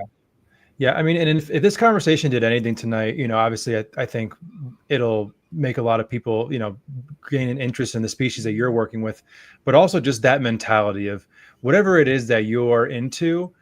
This is the approach you take for them to gain popularity. Yes. And it doesn't have to be like, you don't have to pitch it as, get into this species because they're on the rise and you're going to make money when they get really popular. It's like, Right. this is why these are so much fun to keep. This is why I love them. That to me is always the most sustainable marketing, so to speak, to put it in that term. Yeah. But like, you know, I mean, communicating to other people why, first of all, that these species even exist in the first place. Because I bet there's plenty of people who stumble upon your page who've never heard of a trinket snake before. Oh, all the time. Yeah. And then not only letting people know that these animals do exist, but why you love them so much, and you know, Absolutely. that works so much better than people will give you credit for. Oh yeah, and people being like, "Oh yeah, you can sell this for $1,000 or something." Like, it's for me, it's more about what I get out of them, enjoyment wise, and you know, just the love of the animals. So, yeah, absolutely, that's what this is all about. Well, we just hit that 2-hour mark, and you know, you're on the East Coast, and you're very busy, so I don't want to keep you too long here. There definitely are. There are many other species that you're working with that we haven't even mentioned yet. So I mean, there's probably a round 2 due at some point to really dive deep into some other stuff. But I think we have 14 more species to touch on if you want. Well, considering we've done 3 and we've done, it's been 2 hours. We might be here until Friday, but all right, let's do it. Well, Kristen, I really appreciate your time tonight. This was a really incredible episode. I know lots of awesome audience interaction as well. So most appreciated everybody who tuned in tonight. For everybody who wants to keep up with what you're doing or potentially look into getting on your mailing list or whatnot, where can they find you and support you? Stygian Exotics, pretty much everywhere. Instagram, Threads, Facebook. I think I have a Tumblr still, but I don't really post on that. Instagram is where I tend to talk to most people. So if I didn't explain something well enough, or you have more questions, don't hesitate to reach out. I'm not one of those a-holes that's going to be like, okay, and then, you know, leave you on red forever. So yeah, definitely. I love to talk to new people. I like to, even if you're not planning on buying an animal from me, like, I don't mind talking. So that's awesome. Do you have anything posted anywhere, or is it really just people got to come to you and get on your waiting? My mailing list is, you sign up. It's a catch-all for everything because it was just too time consuming to do anything else. Sure. I send it out when I have available babies. They get first dibs for 24 hours, and then they go live on MORPH Market. Okay. So I do have a MORPH Market page that you're welcome to check out. At the moment, I only have a couple animals up. I think I have a Aesculapian rat snake, and then I have a couple house snakes still up, but I have baby sandboas coming soon. I'm just working on getting more meals into them. I have Saharan sandboa eggs about to be laid. I have Woma python eggs about to be laid. I've got hopefully a couple rat snake eggs about to be laid. So some trinkets and lots of stuff coming. So it'll be an exciting year. Yeah, that's awesome. Yeah. All right. Well, once again, Kristen, thank you so much for your time tonight. This was an awesome conversation. I'm very glad we were able to do this. Thank you. I'm glad I could come on. Yeah, absolutely. So I'm going to throw you backstage to close out the show if you want to stick around for a minute. Awesome. But yeah, once again, thank you so much. This was a great conversation. Yeah. All righty. All right, everybody. Thank you for tuning in tonight. That was another great episode. I'm very glad we were able to do that. If you're here on YouTube, once again, please subscribe to the channel. New podcast every single day of the week. We are also on the audio platform, Spotify, Apple Podcasts, wherever you get your podcasts from. For me, I am on Instagram at scrubshepherd, Stephen Kush on Facebook, Kush Reptile on YouTube and on MORPH Market. Got another video coming out this Friday on my YouTube channel. So if you guys could check that out, that would be most appreciated. And that's the show. So thank you guys once again for tuning in tonight, and we'll catch you all back here next week for a new episode.